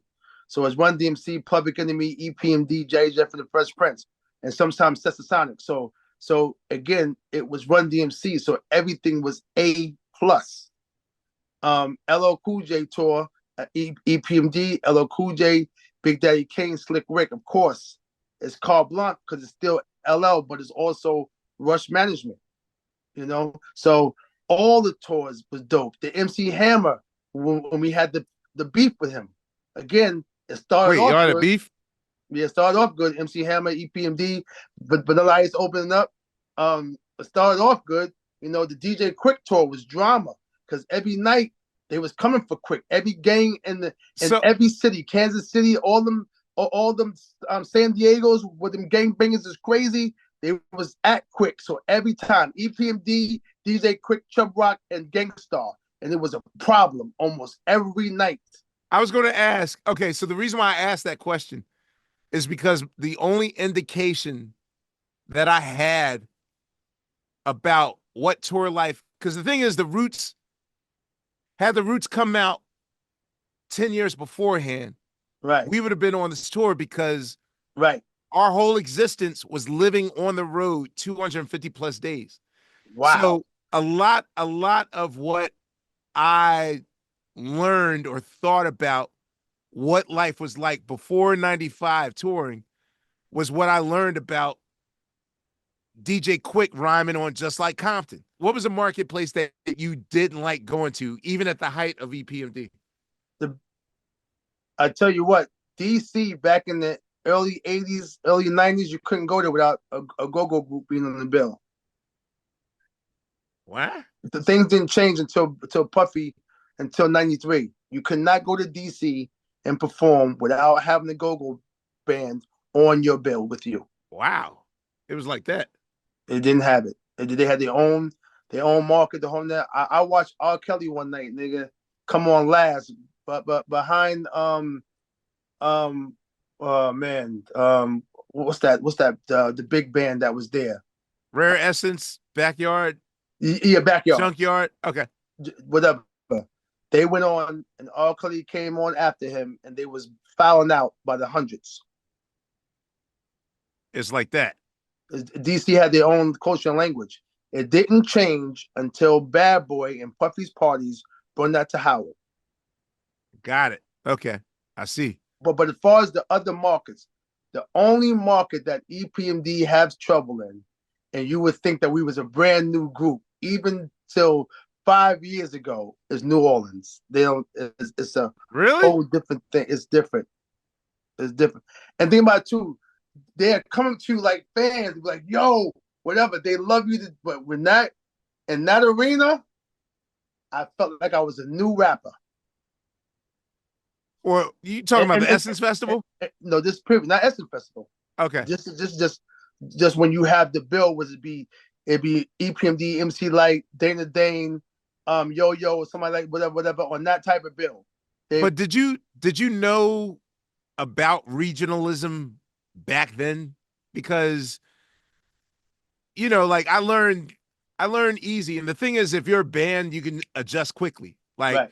Oh, okay, we're in DC, so we'll do more go-go shit here. All right, we're in New Orleans. Like we have a sousaphone player in our group because the amount of times we done played New Orleans, and they like line dance music and all that stuff. But I didn't realize that there was other areas until like when Chuck D gave a shout out to the Ghetto Boys on Fear of a Black Planet. I was like, I never heard of the Ghetto Boys. Like, they rap in Houston? Like, I thought it was just New York and LA. Right. And so, like, was it a rude awakening when you come to Ohio or other areas, or were they just all equally, or was it the Yo MTV Raps effect that still like kept you guys in the I guess what I'm basically asking is like, is the effect of Yo MTV Raps, did that help you guys as far as reaching an audience that you otherwise wouldn't have reached? Because now it's different. It's regionalism. Like, we don't go to Florida that much. You know what I mean? Texas, Dallas, and Austin are more hippie towns that are akin to us, but we don't play Houston that much or San Antonio. So did you know about regionalism even back then? Like, this is different here, or was it all just the same? Yeah, we didn't have that, which I was able to experience it on, because don't forget, we're new, so hip hop is new. Got it. So we loved everywhere. So the MTV just made it worse because now you can see how we look, but we didn't have no regional, nothing like that, because again, everything was new. So every market, the Carolinas, the Midwest, the South, the West, it didn't matter. We was hot, and New York hip hop was everything. So it was Chaos One, everybody else or whatever. We didn't have that problem. They all came out. Don't forget, I'm on tour with MC Hammer in '91. B, like it didn't matter. You know what I'm saying? If you was on fire, you was on fire. That was just that. So was it harder when you saying you were touring with Hammer? Like, what was different about his tour than say touring with Public Enemy or an LL that you were used to touring? You know what? I can't even tell you, man. I just think it was just Hammer was just the one that we was on tour with, and I think it was '89 or '90. Like it was. Don't look at the tours were going quick, so it was like in between. Tours were just going, but again, this all felt the same because it was just, he had his fans too, but we was also big too. I mean, Luke Skywalker used to fly us out on a G4 after we do a show in Georgia, catch a plane that he flew us in to fly in the baseball field to Miami, because he had to have EPMD too. Because again, don't forget, there was nobody else making records except us. So it was hip hop was New York. So you had to play it.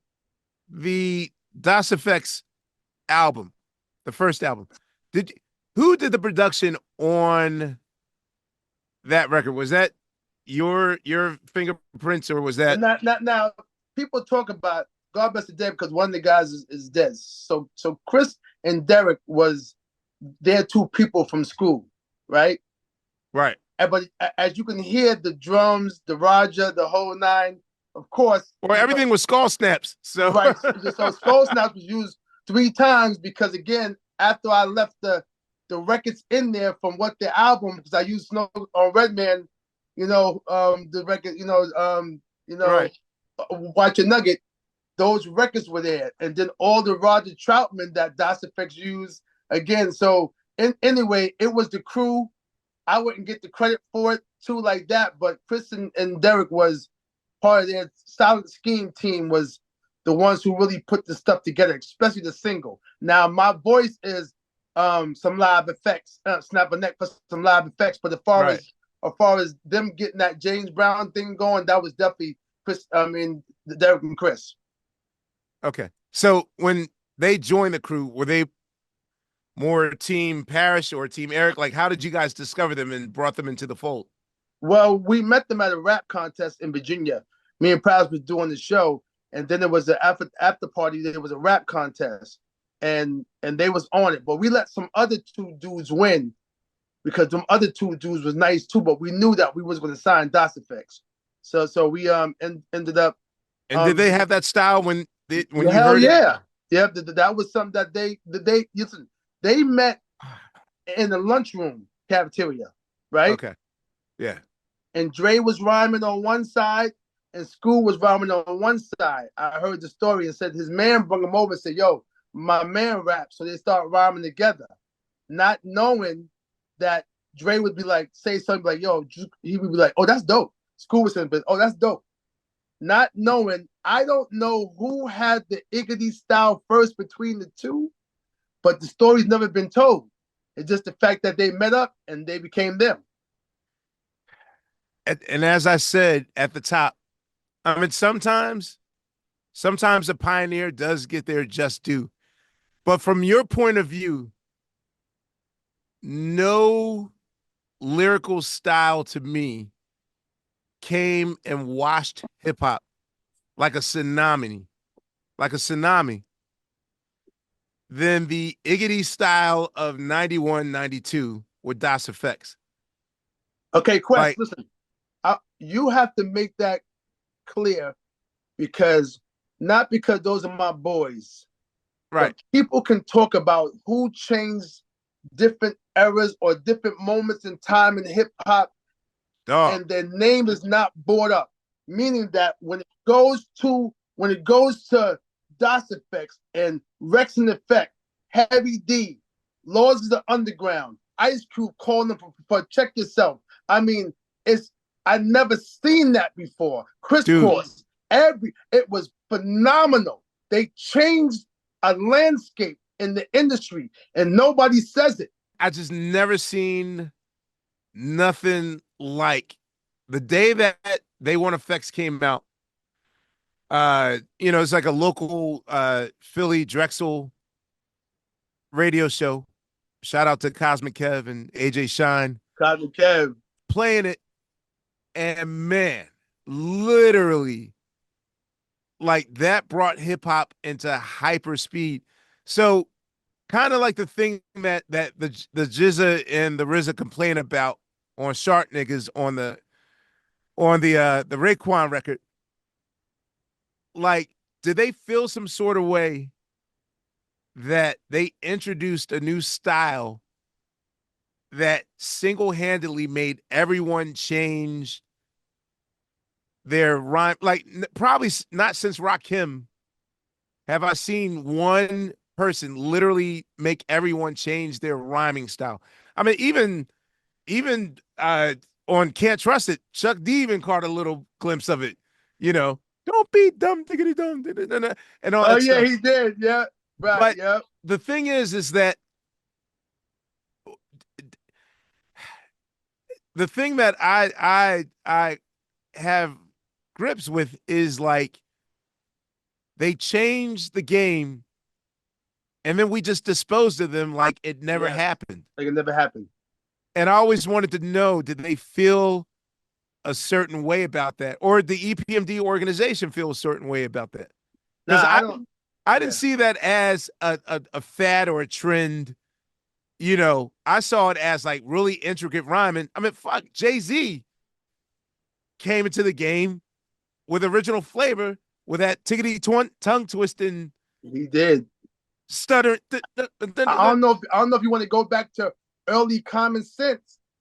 Go back to early Totally. Common Sense. Was a big DOS Effects fan. Totally.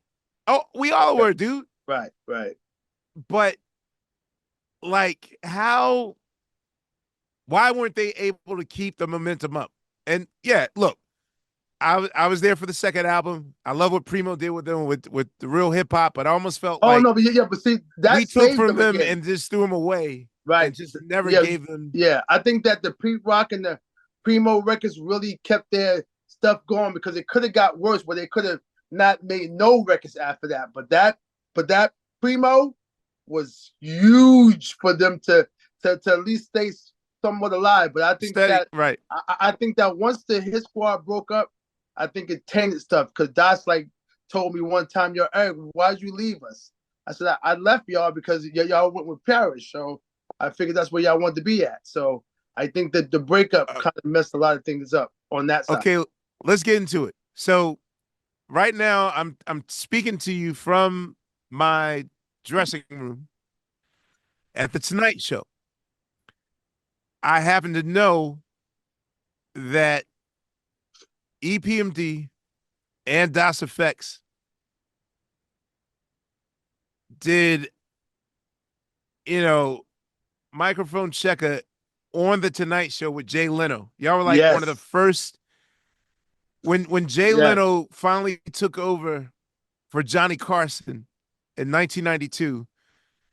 Obviously, the producers were like, yo, the first thing we got to do is start getting on Arsenio's at, because Arsenio was like way ahead of the game. Like Arsenio changed the game and made the old guard leave. You know what I mean? And the first thing, I believe in Jay Leno's first week, night number 3, because, I even though I was Arsenio head, I wanted to see what Jay Leno was about to do. And y'all did Humming Coming At You on the Tonight Show. I did not know that was a part of that politic thing you saying just now. Third show? There were no hip hop acts. Y'all were the first hip hop act on the Tonight Show. I did not know that. Yes, and I did not know that. They were trying to cut into Arsenio's ratings, and it worked because I was like, oh, EPMD's on the Tonight Show doing Humming Coming At You. Yeah, but I was, and let me tell you the politics on that, because I'm like, dang, we have crossover and we got a headbanger and we got all these other songs, but DOS Effects was so big. Yes. That they was like, let's put these two together and do it like this, for the purpose of it. Because EP was the hardcore group and DOS Effects was the new pop. I gotta say pop because they cost. You see that new thing that's out right now with them at the beach with about 80,000 people doing their one effects? Yes, I'm like, yes, I saw it on God, social media. yo, what the hell? Was it the Hit Squad first before it was the Def Yeah, Squad? Hit Squad first. Yep. Okay, so how did y'all come into to Reggie's stratosphere? Yeah, well, we did a show in Newark, New Jersey called Club Sensations. And if people know about Club Sensations, you just can't go there. They're gonna rob you, they're gonna disrespect you. You just don't go and perform at Club Sensations. I don't So care who you are. that was Everybody another knows that. Latin Quarter. It was like a Latin Quarter. Nah, it was a small club. But yeah, but and that No, type but of I mean level like of, the oh same. yes, yes, definitely. Or the Apollo, or whatever you want to say. So anyway, that night, Do It All from Lords of the Underground comes in my dressing room and he starts rapping. And Okay, Do It All is dope too, from whatever. So he wasn't Lords of the Underground yet. He was just Do It All, right. trying to get on. And then he says, "Oh, my DJ rap too." And his DJ was Redman. Really? So I Okay. heard Redman rhyme that night, and I put Reggie on stage that night. Didn't even know him. I was so impressed by his metaphors. I put him on stage that night, and plus also to be like, "Yo, we in this place. I'm gonna put somebody on from out here so we can be safe getting out, getting out this motherfucker." You know what I'm saying? So, and that's how y'all met and got down. and then I gave Reggie my phone number, but he didn't write it down. He said it took him 2 weeks to memorize. Reggie memorized my number and called me. 2 weeks. He said Damn, he was writing down the number, writing down until whatever. He kept trying, kept trying. Now, what type of determination is that? that was fate.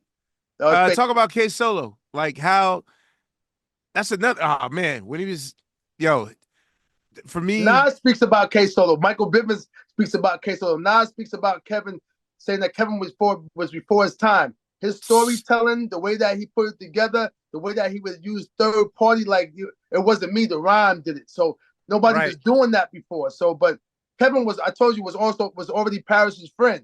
Don't forget, he was in that group before with Paris. So that's how I met Kevin. Got it. Okay. Okay. Yeah, man. Like the whole tell the world my name shit. Yeah, Like so everybody, yeah. Tells the crack side. I was gonna say tells from the crack side. I So was a like fugitive. Yeah. Mm-hmm. drums of death, all that shit. It's Like, Drums to Death. Yeah. Mm-hmm. did you do any production on that record? Yeah, the Spellbound. Okay, of course. The All right. first single had to get done because they was trying to figure out what to go with. So I was in there with a power play with Doc, and Doc had an SP 1200. I'm like, listen, let me show you this to program these drums. And that, don't forget, if you listen to when I did If You Love Me by Brownstone, the bottom drums is Spellbound. I know. Yeah, that's I know. so yeah. I know. I know. Yeah, shout out to Kevin, man. Like that Knick Knack Patty Whack song I still play to this day. Like one of the greatest debuts of all time. What happens after the fade? It's the same like kept He just going, keeps but on. I'm telling you right now, California, K-Day made that. I don't know what was with that record that made K-Day and LA love that song so much. That record was played in LA on that station like it was no tomorrow. It was something about that record. I still can't explain it. Greg Mack and K-Day. Yes. Yes. Yes. I gotta say something about Craig Mack real quick though too. No, I mean Greg Mack and no, yo. But I'm gonna say something about Craig Mack. What you said. So go ahead. I got to go back to when we playing the records when I first heard Rakim. Okay. Every weekend, Craig Mack's mother would drop him off to my grandmother's house, and me and Craig would sit in the living room and check out the new records. I heard Public Enemy with him, Public Enemy #1 with Craig, and I heard Nobody Beats the Biz with Craig Mack at grandma's house. Really? Yes.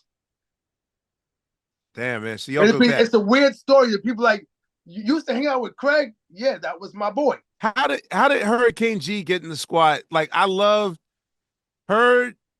Hurricane G was my baby mother. So that's how I know. She got. God bless the dead. I met her as a girl I met in the club with LL Cool J. LL Cool J was dancing with her. After he stopped dancing with her, I went over there and talked to her. so after that, then. But was she always that loud? She was Cardi B before Cardi B was Cardi B. Exactly. Tone, loud, Spanish Yo, kiss accent, the my whole nine. ass. Yes, right, Kiss my right, inside. right. Like, okay. But she was already rhyming too. I was like, yo, you Okay. rhyme? She said, yeah, I rhyme. And then Redman took a hold to her, and then they became sister and brother. So that's was the whole thing of her being in the squad. And then when I went to Stretch and Barbitos and gave him that Milky song, it blew up with them. I'm like, it's a demo that she had. So but Okay. but when I did Tonight's Tonight, I wasn't in the session when they was recording. Gloria went with Reggie I got it. Okay. and my cousin Jamel. So you hear the Yo, snapping in the Redman. background, the records, Right. the whole nine. So they was all three in there. So whatever happened, Redman didn't want to be soft and be like, Mike, check. I can get smooth to any groove. So he stopped it. So I guess they came up with that whole thing. I wish I could take credit for that, but it wasn't me. It was them. All right. I'm going to ask you the $1 million question that I never, ever got a satisfactory answer about. And when I interviewed John Schechter, I went back to my old. I've collected almost every copy of the Source magazine. Okay. But you got to tell me why and how did EPMD break up the first time? Yeah, the first time, again, it was the breakup. It was the home invasion. So the home invasion that was real? The home invasion that went down was real. So, but again, it was blamed on me. So after, if you watch Beef 2, the stories out there, they blamed it on me. Everybody said I didn't see that. Okay. They had the witnesses and the whole nine. So after a while. But just as a partnership, like, are you two, like, at what point was it ever just like, okay, you just show up and do shows together? Were y'all friends this whole time? Or was it like your crew? No. It was a 5-year breakup. Well, I know that, but I'm saying something leads to a breakup. Is it miscommunication?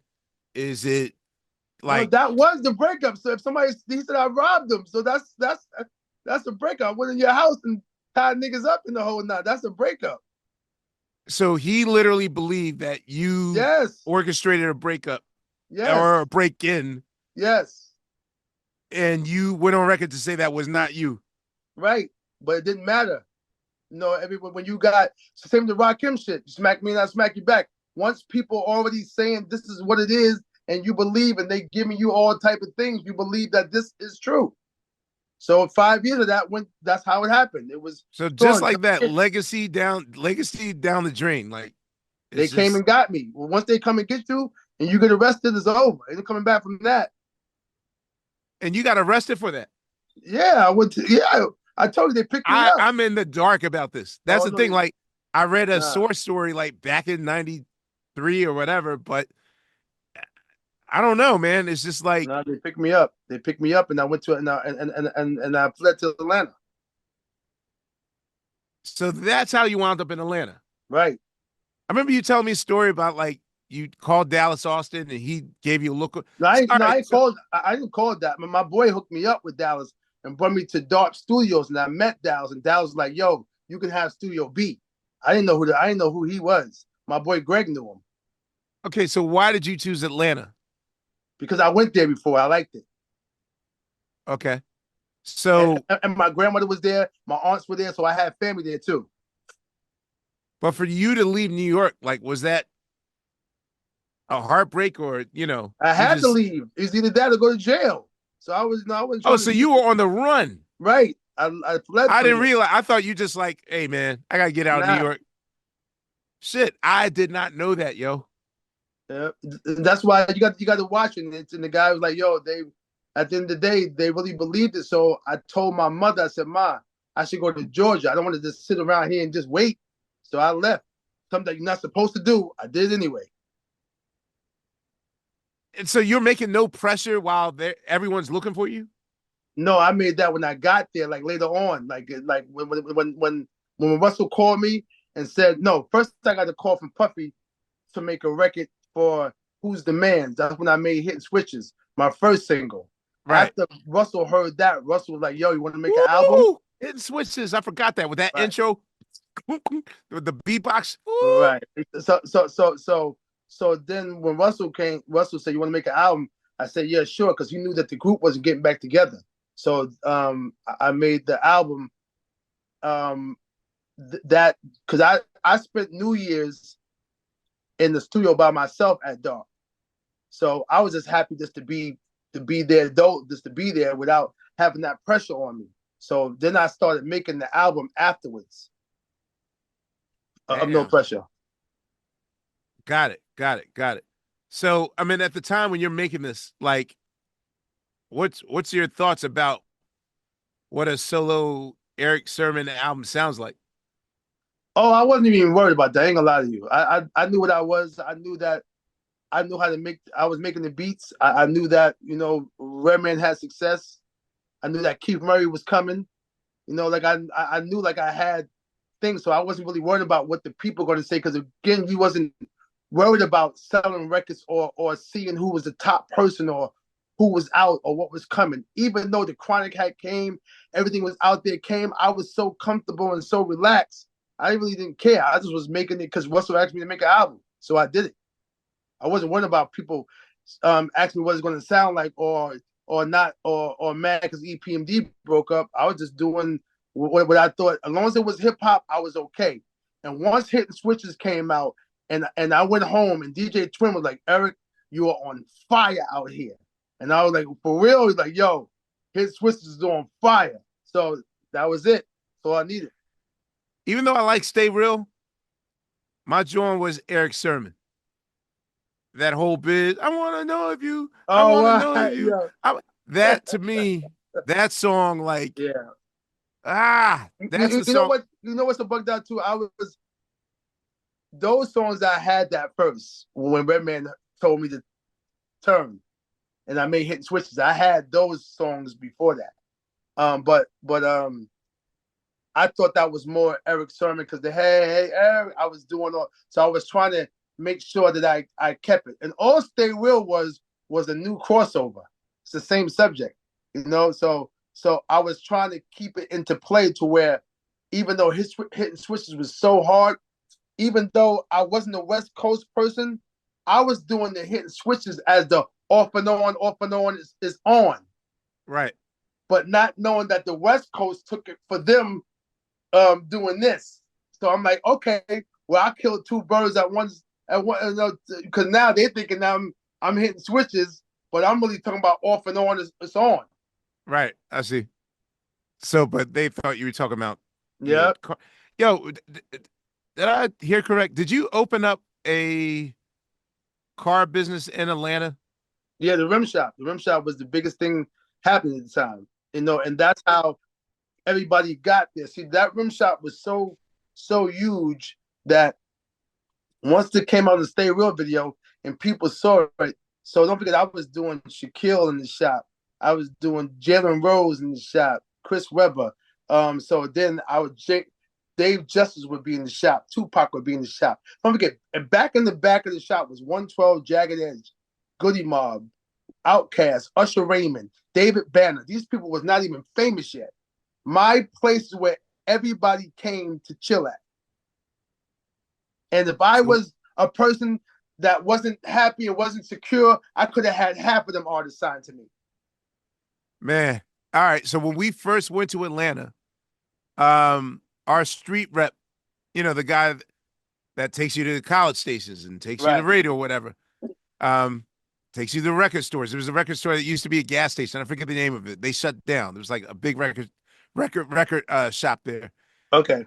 But he was like, "Yo, we gotta take you to Eric's." And I think we were there on a Sunday. We were there at a time when it wasn't open. It was like after hours or something. We never got to go in there. But Okay. What year was it, that? 94, 90, 94, 95, I think. Yeah, so it was still popping. It was still on fire at that time. Yeah, but we were like on tour and had to leave and couldn't go by there. But we Okay. always heard that you got to go by The rim Eric's shop. spot. Mm. And of all the businesses, why was that the one that called you the most? It was the guy I met from Detroit. And so Detroit, my boy G from Detroit, he had the shop. So when I met him, I met the girl that was with his girl. So they Okay. by the shop, and me and G got close, but not knowing that again, BMF was in the shop every day. I didn't know who Big Meech was, but now it makes sense because G and them was Detroit people. So the dude with the ponytail was always Meech in the shop. I didn't even know that. Oh, okay. Okay. And that was a lucrative business for you back then. Nah, that I didn't care about that money. That wasn't. I was. Don't forget, I'm a producer. I'm on Def Jam, so everything is mine. Reggie's mine. EPMD is mine. I Erick got it. Sermon is mine. Then all of a Right. sudden, Brother Meth is mine. So that wasn't where I made the money from. Money was being made, but that wasn't what I wasn't do. I was just making sure that this was. I was in something that was new. It had the hype attached to it. So fuck Got it. it. Oh, you know. We connected at Clark Kent's homecoming services. Right. And I told you, I was like, dog, you don't know how important Redman's Rockefeller remix and Man Above on your Double or Nothing record Right. was what I call the movement. And the movement I was speaking of was the Soulquarian movement. And the amount of times where like Dilla and I would talk about how you really pioneered like the texture that both of us really put our feet in and made our living. You know, that was our bread, that texture. And, you know, as dope as it was, it's also a very radical left turn for hip hop, a genre which thrives on high testosterone, you know, this aggressive energy. Okay. And so let's start with the Rockefeller remix because the polar opposite of it, the album version of Rockefeller, which was the first single from Redman's Mud There's Dark Side. there's Dark Side record. You know, was Redman, Erick Sermon 101, like a chunky, heavily sampled, dense But that song. wasn't me though. But don't forget that was Reggie Got it. by himself. And The Rockwilder opposite. told him don't do it because the G thing. He was like, don't do it. But Reggie did anyway. And I want to talk about There's a Dark Side as an album. Right. But that remix, though, Right. what was on your mind when you did that shit? Because that was just probably the same way that shut me down when I heard it, like looking at the stereo, like, what the fuck is this? I've never, like, that shit called me like, this is your destiny for the next 30 years of your life. This style of production. What made you want to go that esoteric? It was a keyboard in there, right? And the keyboard had a regular keyboard, but it was a Rhodes keyboard. But if you listen to the record is off a cassette. That's why it doesn't sound like nothing. Like for you to hear it and it's hissing like that, and there's no bottom or nothing. Like it was so weird that it was even taken as a remix because You did that remix on a cassette? I made it live to a cassette. There was no lay down. And you mastered it from the cassette? Yes. Oh, wow. That's why it doesn't. That's why it sounds like that. It's gritty. It's not. Wasn't done on purpose. It come from off a cassette. So when I lined it up to the regular one, I'm like, oh shit, this would sound kind of cool. But the boom, boom, boom, boom, but the road things was not really a road sound. I'm not really a player. I learned how to play later on. So right. I heard what I wanted to hear by you press the keys and you're like, okay, I found the chord. Okay, here's the chord. Boom. So I'm gonna do that. Same thing with the Most Beautifulness. When I did the Ozzy Brothers over, it's still what I wanted to hear, my version of what Making Between the Sheets sound like. What keyboard was that? It was a some of the 8 something like the Roland, the whatever was out in whatever that was out in 92 That or patch, 91. yo. I could never the billions of times I've tried to. I thought it was a Nord lead. I thought it was a. You know what? You know what? That might be what. See, it was one of the popular names. It could have been that. It could have been a Norley too. Could have, but listen, the I'm almost drums certain it were. was a Nord lead because it's just the tech. It probably was. You know what? You probably definitely right. It probably was the gray Norley. It probably was that old Wow. black one. But the drums were programmed in the W30, so I already had the drums going, and my W30 doesn't have a bass line sound like that or Rhodes. So Right. the keyboard was just sitting there. So I said, I'm just gonna do this live. I'm gonna do the bass line. No, because I didn't have no looping.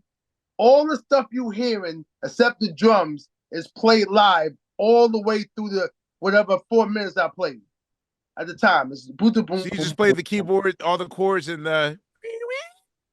Everything is live. I didn't lay nothing down. I was recording to cassette. Ah, man. So it was made and it was being programmed at the same time. So once it was being programmed, all I did was like 1, 2, 3, 4, and then press play on the no lead, whatever that was, and then press Right. play on the W30. And that was it. Man. Okay. Now, question.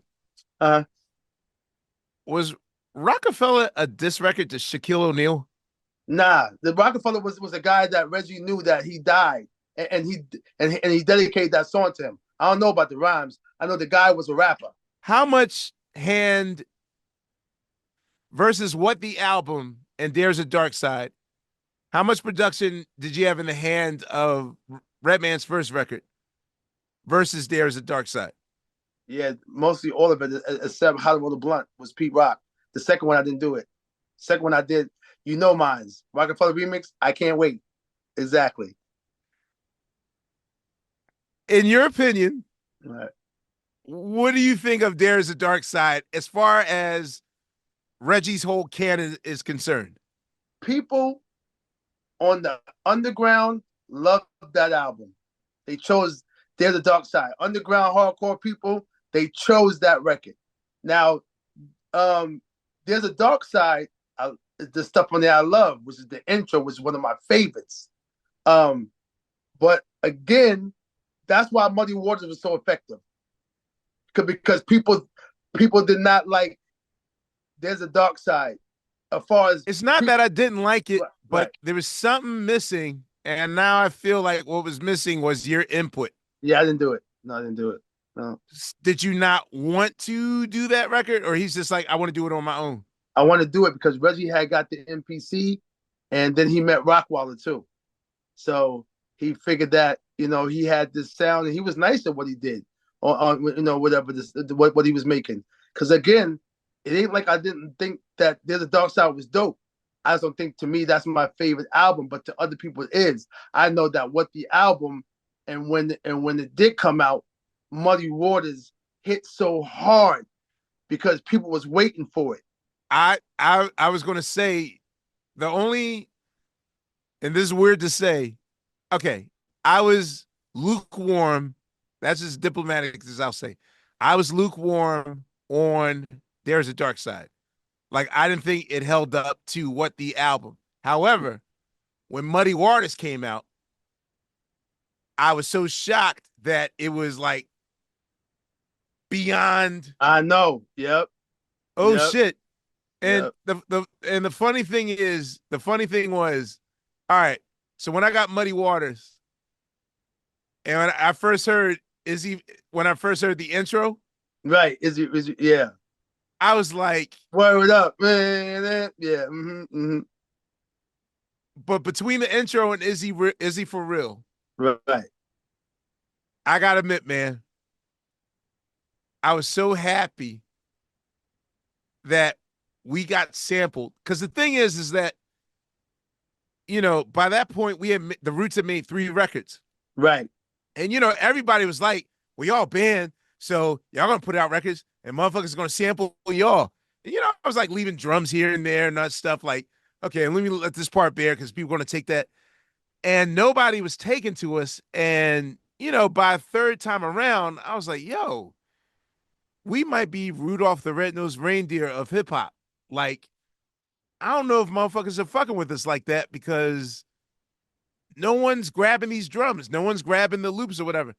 So when we heard our song Section Right. Yep. sampled in the Muddy Waters joint, like me personally, I was so happy to be acknowledged that like, yo, like, all right, so real hip hoppers know who we are and shit. Like that's what it felt like. That No, you gotta understand, man. You gotta understand. When you play what we do, to me, it's crossover. As far as just the fact that we telling people that this right here is not right. This is not what you should be doing. This shit right here is crazy. All y'all doing is talking about the same bullshit, same stuff, the same whatever like that. So y'all was bold. Now, I thought you was getting ready to tell me, yo, Erick, since we went that route, people like, yo, these motherfuckers is dissing the game. So I thought, I know, but I thought that's what made it kind of for y'all. But again, I thought, no, I'm just saying, because listen, nobody did what y'all did at that time to put the industry on blast. No matter what you say, y'all put the industry on blast. You know what's funny though? So here's the thing. When we made that video, like the thing is, the visuals of the well, first of all, it was like we came at the train platform a little too late. Right. Like we were raised on Yo MTV Raps and all that stuff.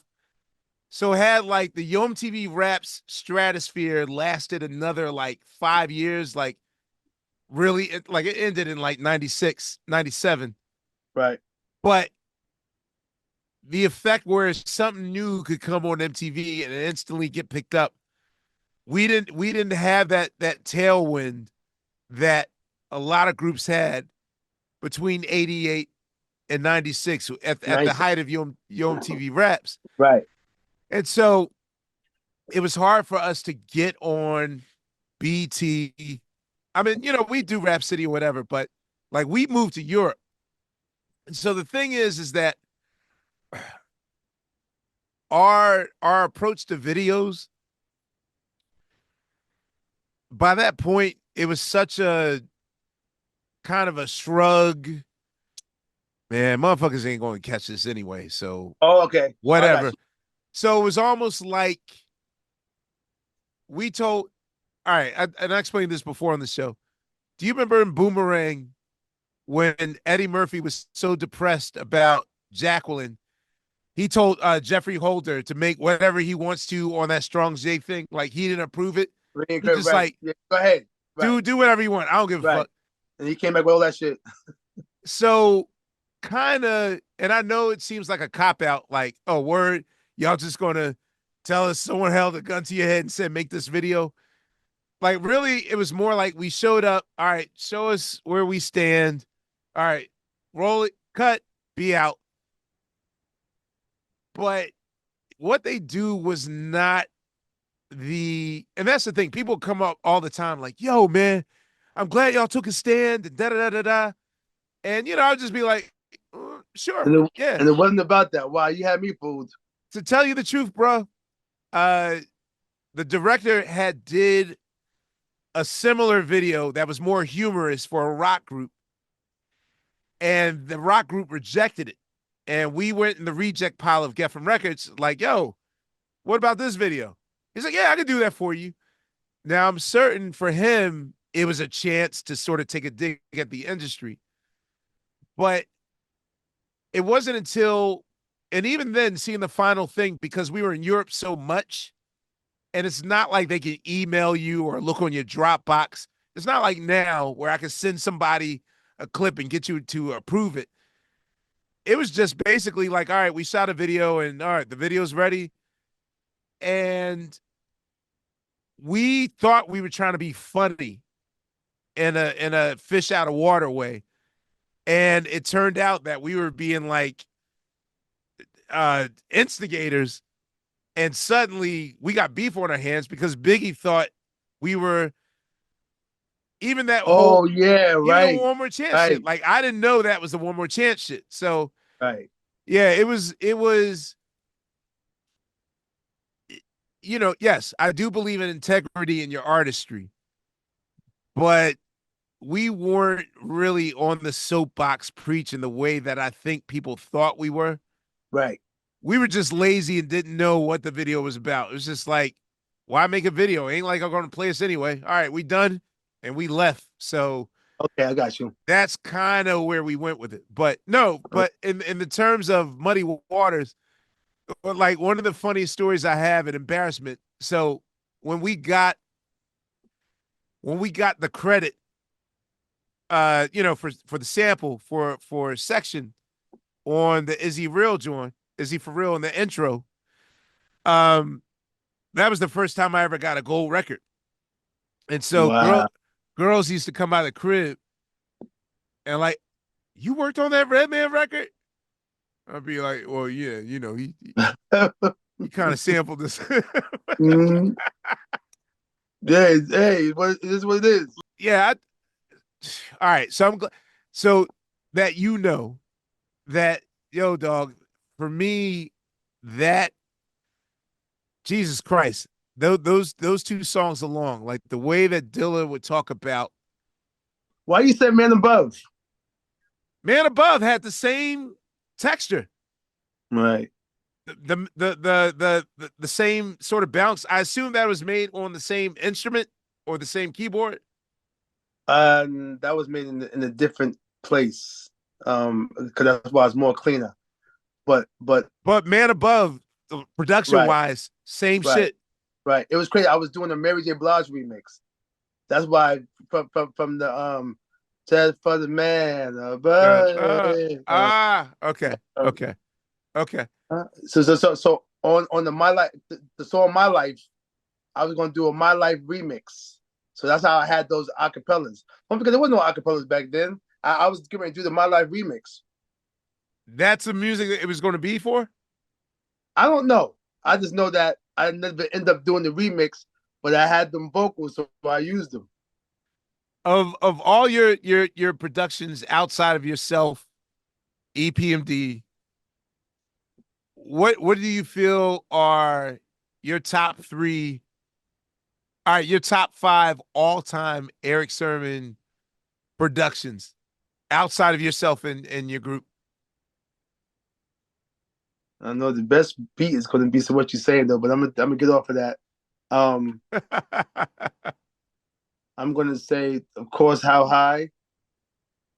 Okay. I'm gonna say the Most Beautifulest. So wait, what? There's two versions of How High, I did both of them.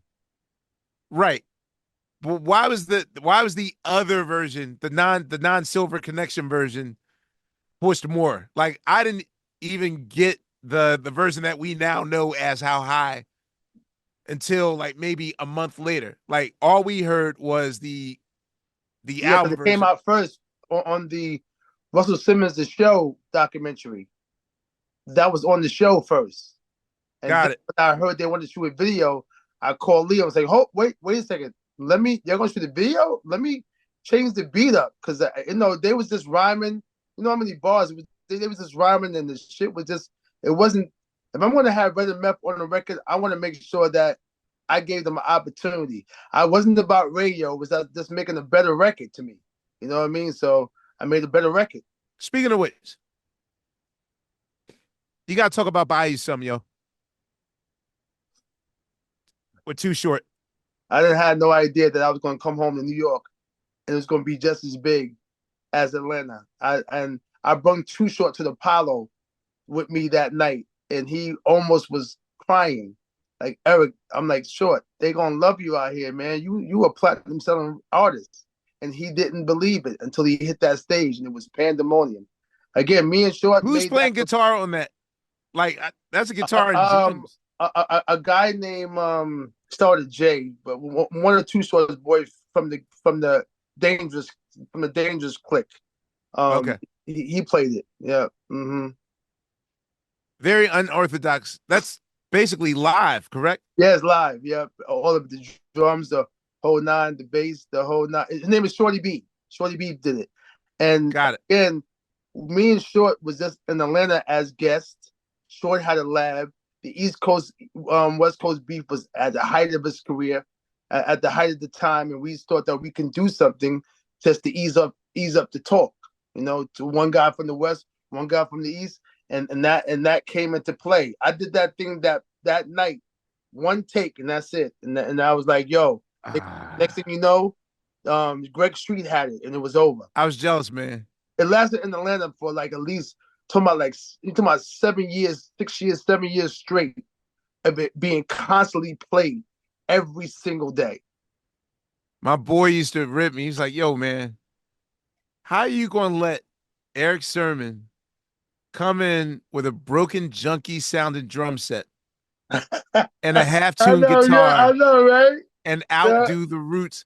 Like, literally, my manager was like, he was like, yo, remember when y'all used to sound that raw? I was like, what you talking about? He's like, man, y'all trying to do all these intricate jazz shit, but like, Yeah, that was vibe. you need to get back to a broken sounding drum set Yeah. and a fucked up guitar sound and shit. And I was like, ah.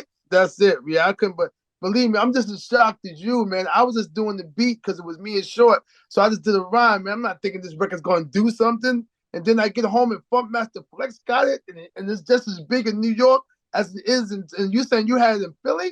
I'm like, man, this is crazy. Cosmic Kev used to always play that shit. And you know, with the D'Angelo remix coming after that. Oh, listen.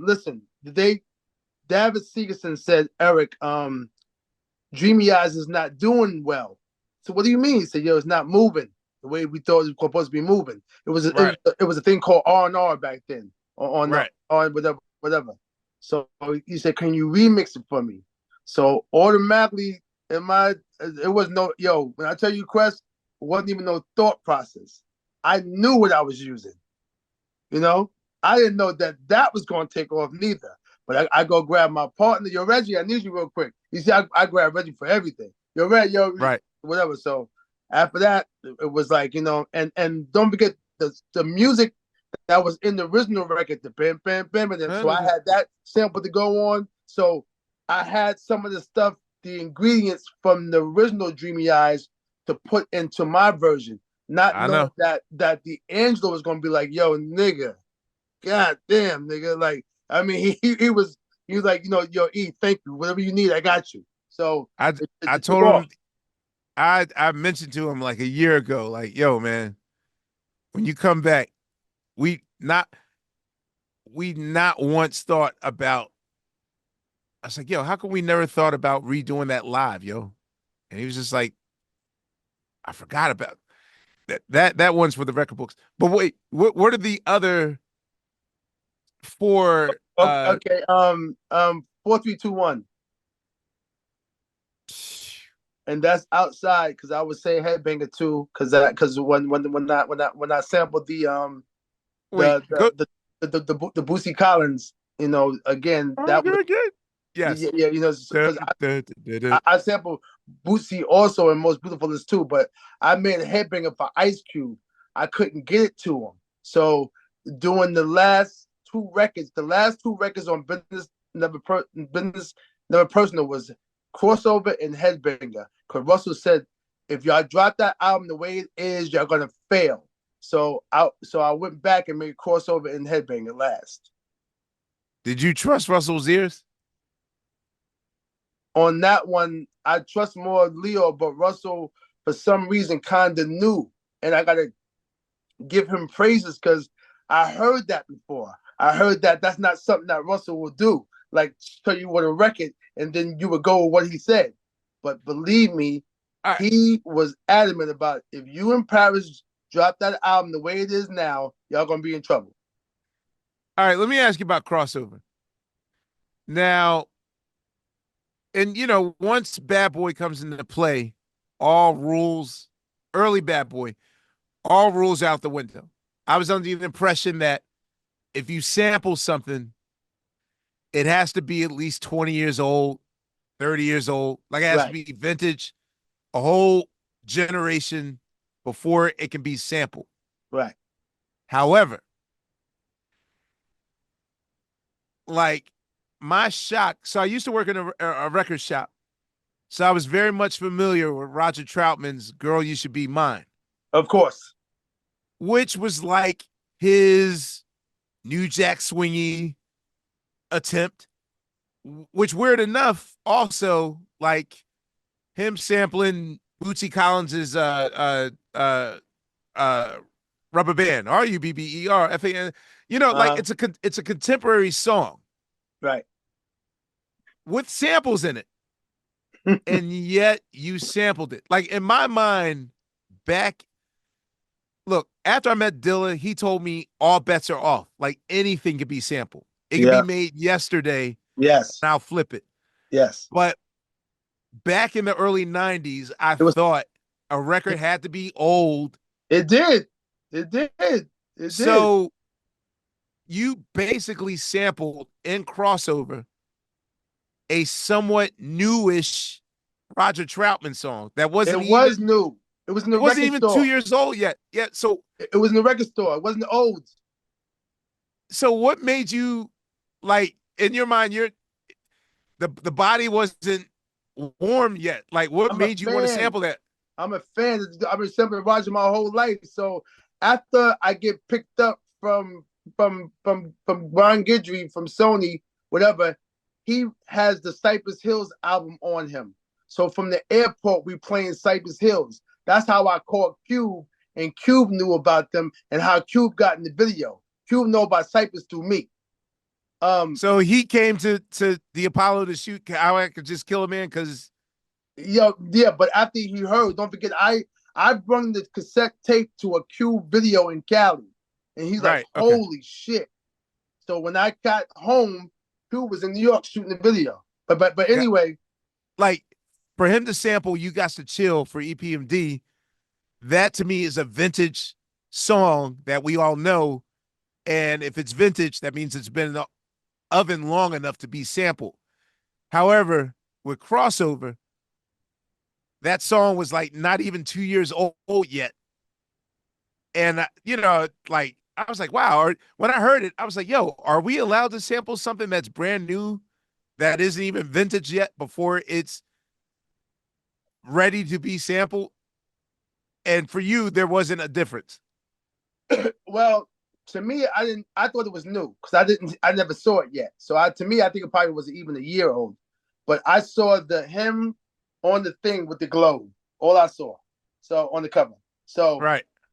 it wasn't my intention to sample. I just saw a new Roger album. Don't forget, when I got to hand the album in, Russell was like, if you hand the album in, y'all gonna fail. Right. So I went and made crossover. Happened to have the cassette tape on me. Right. And I went through it. And baby, would you be mine? I let it play. He said, well, I'm bringing back to you. Whatever you want. I said, holy shit. But that was it. Here's the thing, though. And this is another Dilla thing. Now, anyone else, me included, I would have thought that first part, the baby, won't you be my, like, if my boss is telling me my album's going to fail if I don't have a hit single, of all the parts to sample on that record, I would have never thought sample the bridge. I would have sampled the other part. What made you choose the lesser of two evils, the part that I wouldn't think to sample? The vocoder. The vocoder. So you just wanted the texture. You wanted the texture. The vocoder. That's Roger. So when you hear the more bounce, you got to chill. Boom, boom, boom, boom, boom. More is the vocoder. So I got to bring that back. That's the whole thing. And dog. And all of your bass assault songs, especially the way you flipped the Idris Muhammad shit, that to me is like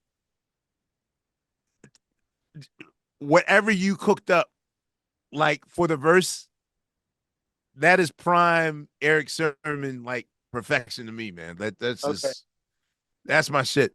All right, so what are your last two? Reservoir Dogs. You did Reservoir Dogs? Yeah. No, the Reservoir Dogs on Jay-Z's record. Me and Rockwaller did Reservoir Dogs. Yes. You look at the credits, it's Erick Sermon and Pop. Rock name not even on that on there, but he did it with me. Damn, I didn't even know that shit. Yo, talk about the 4-3-2-1 session. There was no session. I did that with nobody being there. It was a record that was done by track masters at first, though, Crest. And the record, I didn't like it. And they had LL Cool J going first and whatever going this part, this going that part. It wasn't nothing that you heard. So I told Kevin Lyles, yo, give me the song. Let me see if I could do something with it. And Put Your Hands was so hot. So I made my own version of Put Your Hands. That's how 4-2-1 came out. See, if you listen to 4-2-1 and Put Your Hands, it's the same drum pattern. I followed the same drum pattern. Instead of going, oh, instead of you going, ba-doom, boom, boom, I did boom, boom, boom. That's it. I did nothing different.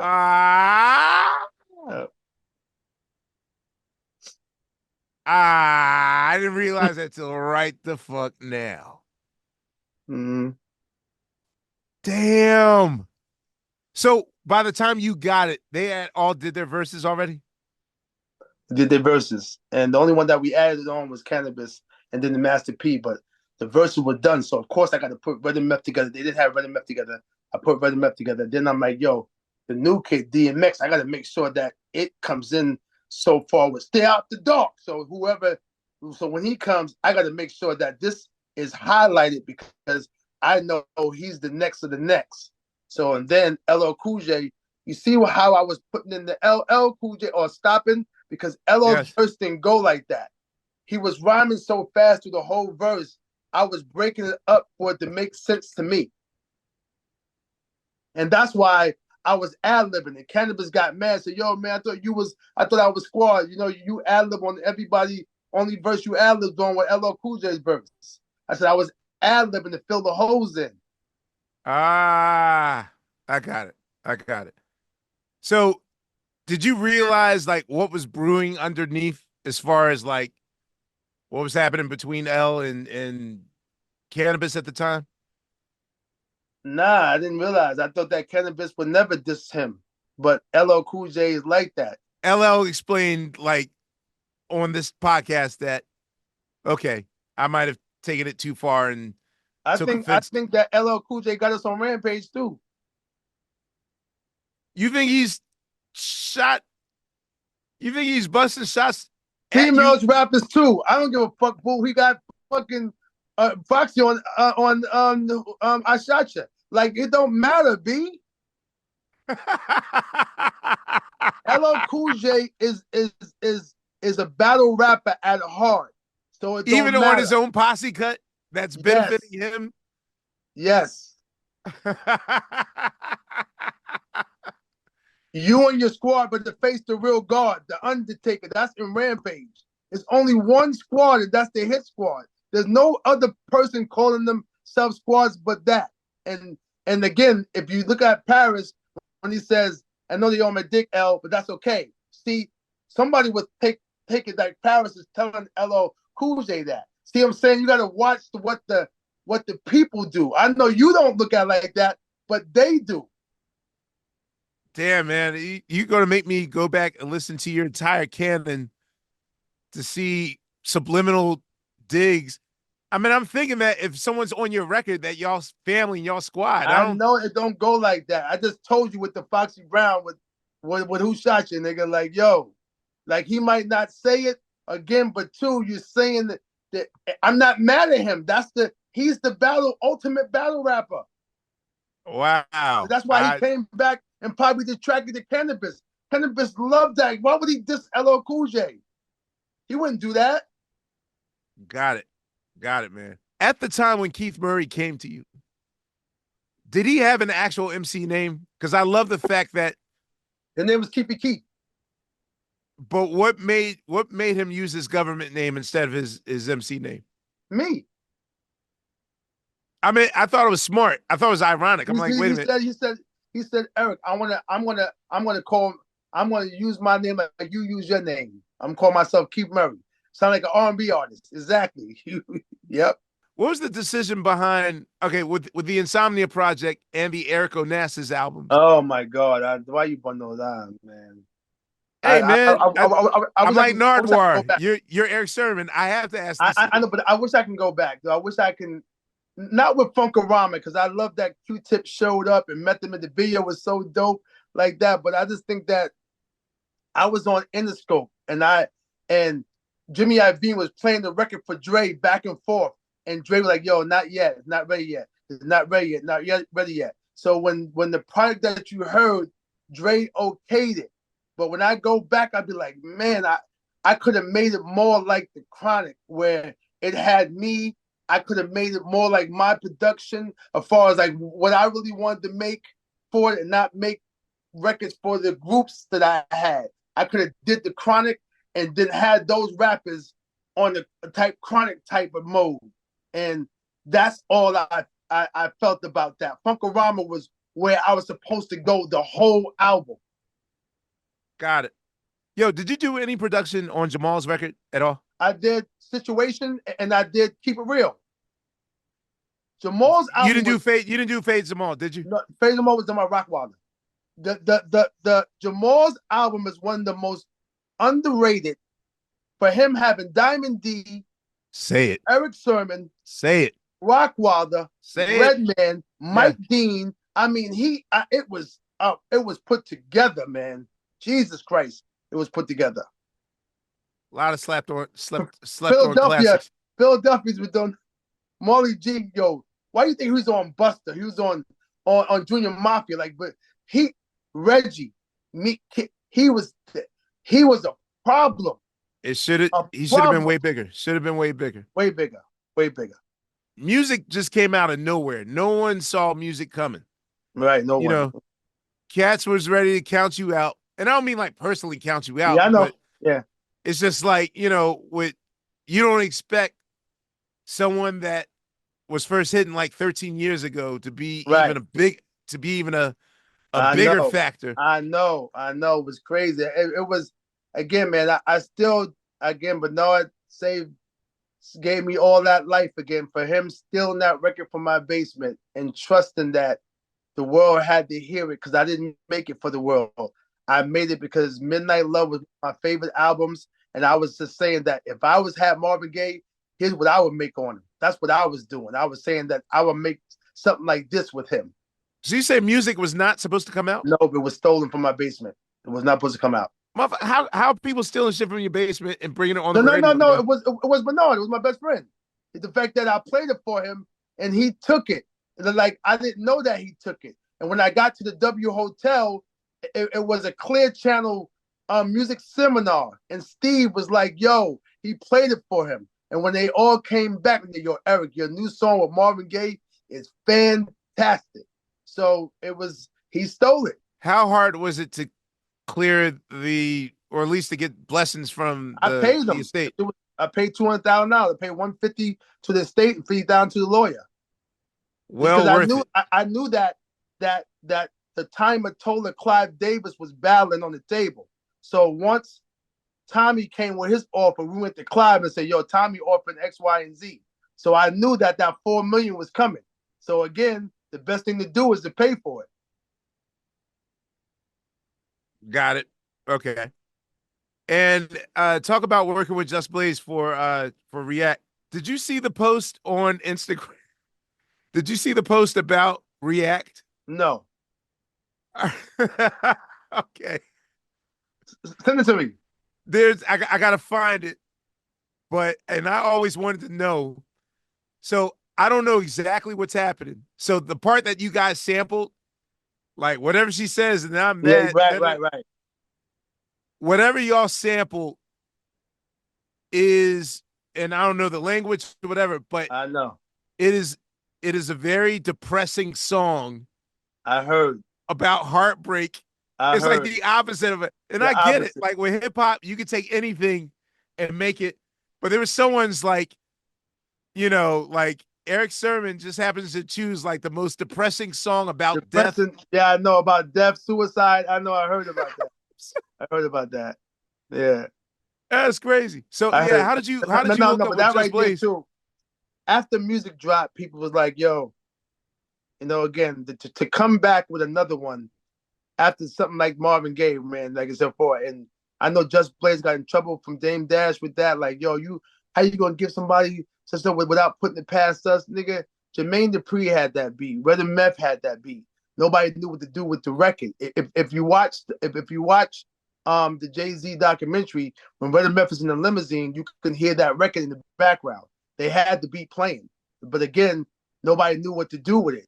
I just heard it and was like, yo, whatever she said, then I'm that. So once I had a concept, I'm ready to go. You know what I'm saying? And the verse that Reggie's that you hear Reggie, it was an old verse. I put Reggie on the record like I always do. And then when Reggie heard it, he did the verse over. But that was a demo that I played for Clive Davis after the music for the second album. I played it with a demo of Reggie, and then Reggie did the verse over for it to sound clearer. Got it. Yo, what? You know what? I feel like I'm Hot should have been way. That to me should have been even further than music. Like, why wasn't I'm Hot fully You promoted? know what? I think that it wasn't just you, man. I think that I think that Clive and them was getting ready to jump to the second album really quick because music had did what it did, and then I'm Hot came and we shot the video, and the Twin Towers had got hit. So the video started off with the fire truck, the whole nine. Hot. Ah, So the politics of I'm hot, I'm hot just like it. So, with the people burning up the whole nine, I think that's what stopped it from going. I really think that because the video was banned and the record was just bad timing. But again, I thought too, and I thought that maybe they said, okay, well, he going back to the Marvin Gaye again, isn't that and this, but I felt how you felt. I think it was more politics. got it. Yo, man, there's so much of your remixes I want to ask, but you know, this is already a 3 hour episode. It's already a part two. It's 3 hours, but listen, I did 3.5 hours with Drink Champs too. Like no matter what, no, he wouldn't.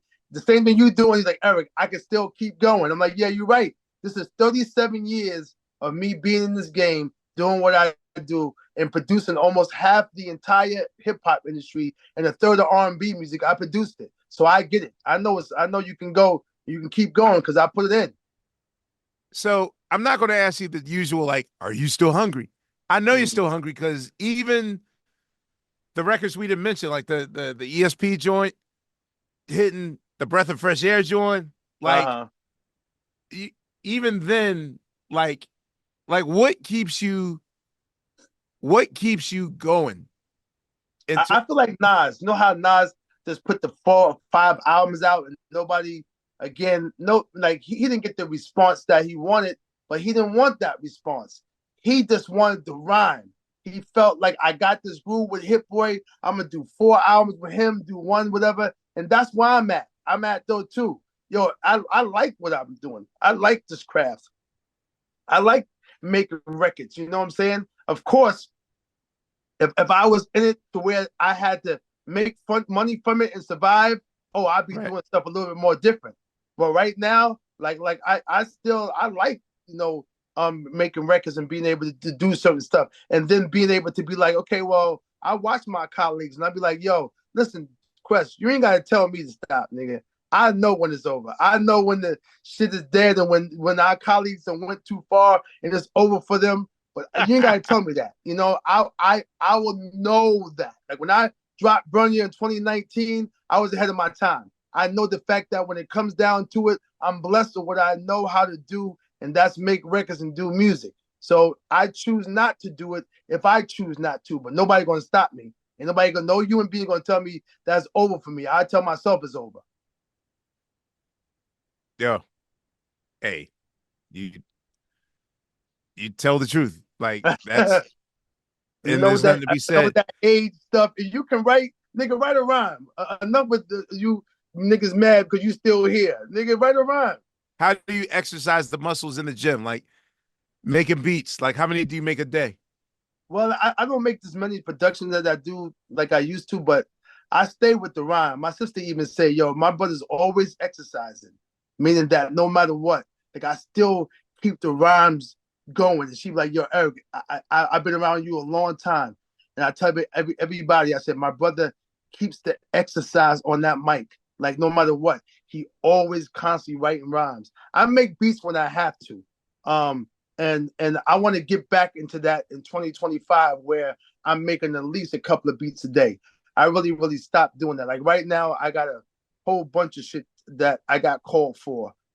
Just today, Cube, Summer Walker, Beyonce, a couple of others, The Game, everybody that called in for records, and I'd be like, okay, well, damn, do I have it or do I not have it? If I don't have it, then I got to go make it. So that's when too. But I did so much stuff in between because you see, COVID was here. That was 3 years of making music. Before that, Jazzy Jeff said something that was so prolific.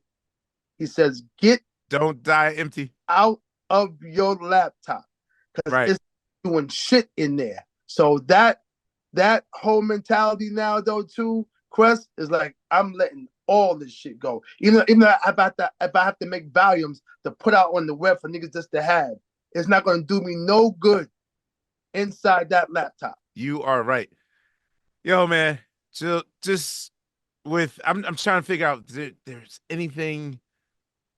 Ah, You can always get me again. You got to come back. You know you do. I know, You I know know, you I do. know, I know. But I feel like it's one of the moments where it's like someone's going to be like, "Yo, why the fuck you ask him about da da da da?" Oh yeah, nah. But I think that you started off with the correct answers and you ended off with everything that I didn't expect the records to mention. The ones you brought up, all of it is different. It's going to be very different from every other interview I did because the questions that you asked. well, those are my favorite, man. But yo, Okay. thank you, bro.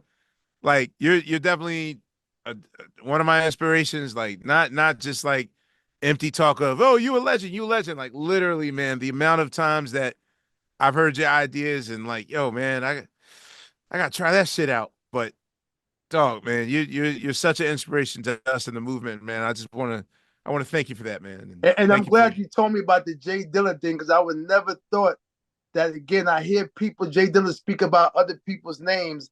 I never heard him talk about me, and I'm baseline driven. But for you to say, Eric, nah, nigga, the neo soul movement was started he, by you.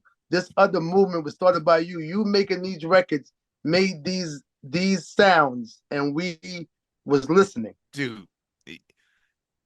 You were the god of that, man, and we thank you for that shit, man. So Okay, I appreciate you. on behalf of the squad, y'all, I hope you have a good year. Until the next time, I'm Questlove, Peace. Erick Sermon, and Thank you. it's Questlove Supreme. Check y'all. Okay, thank you.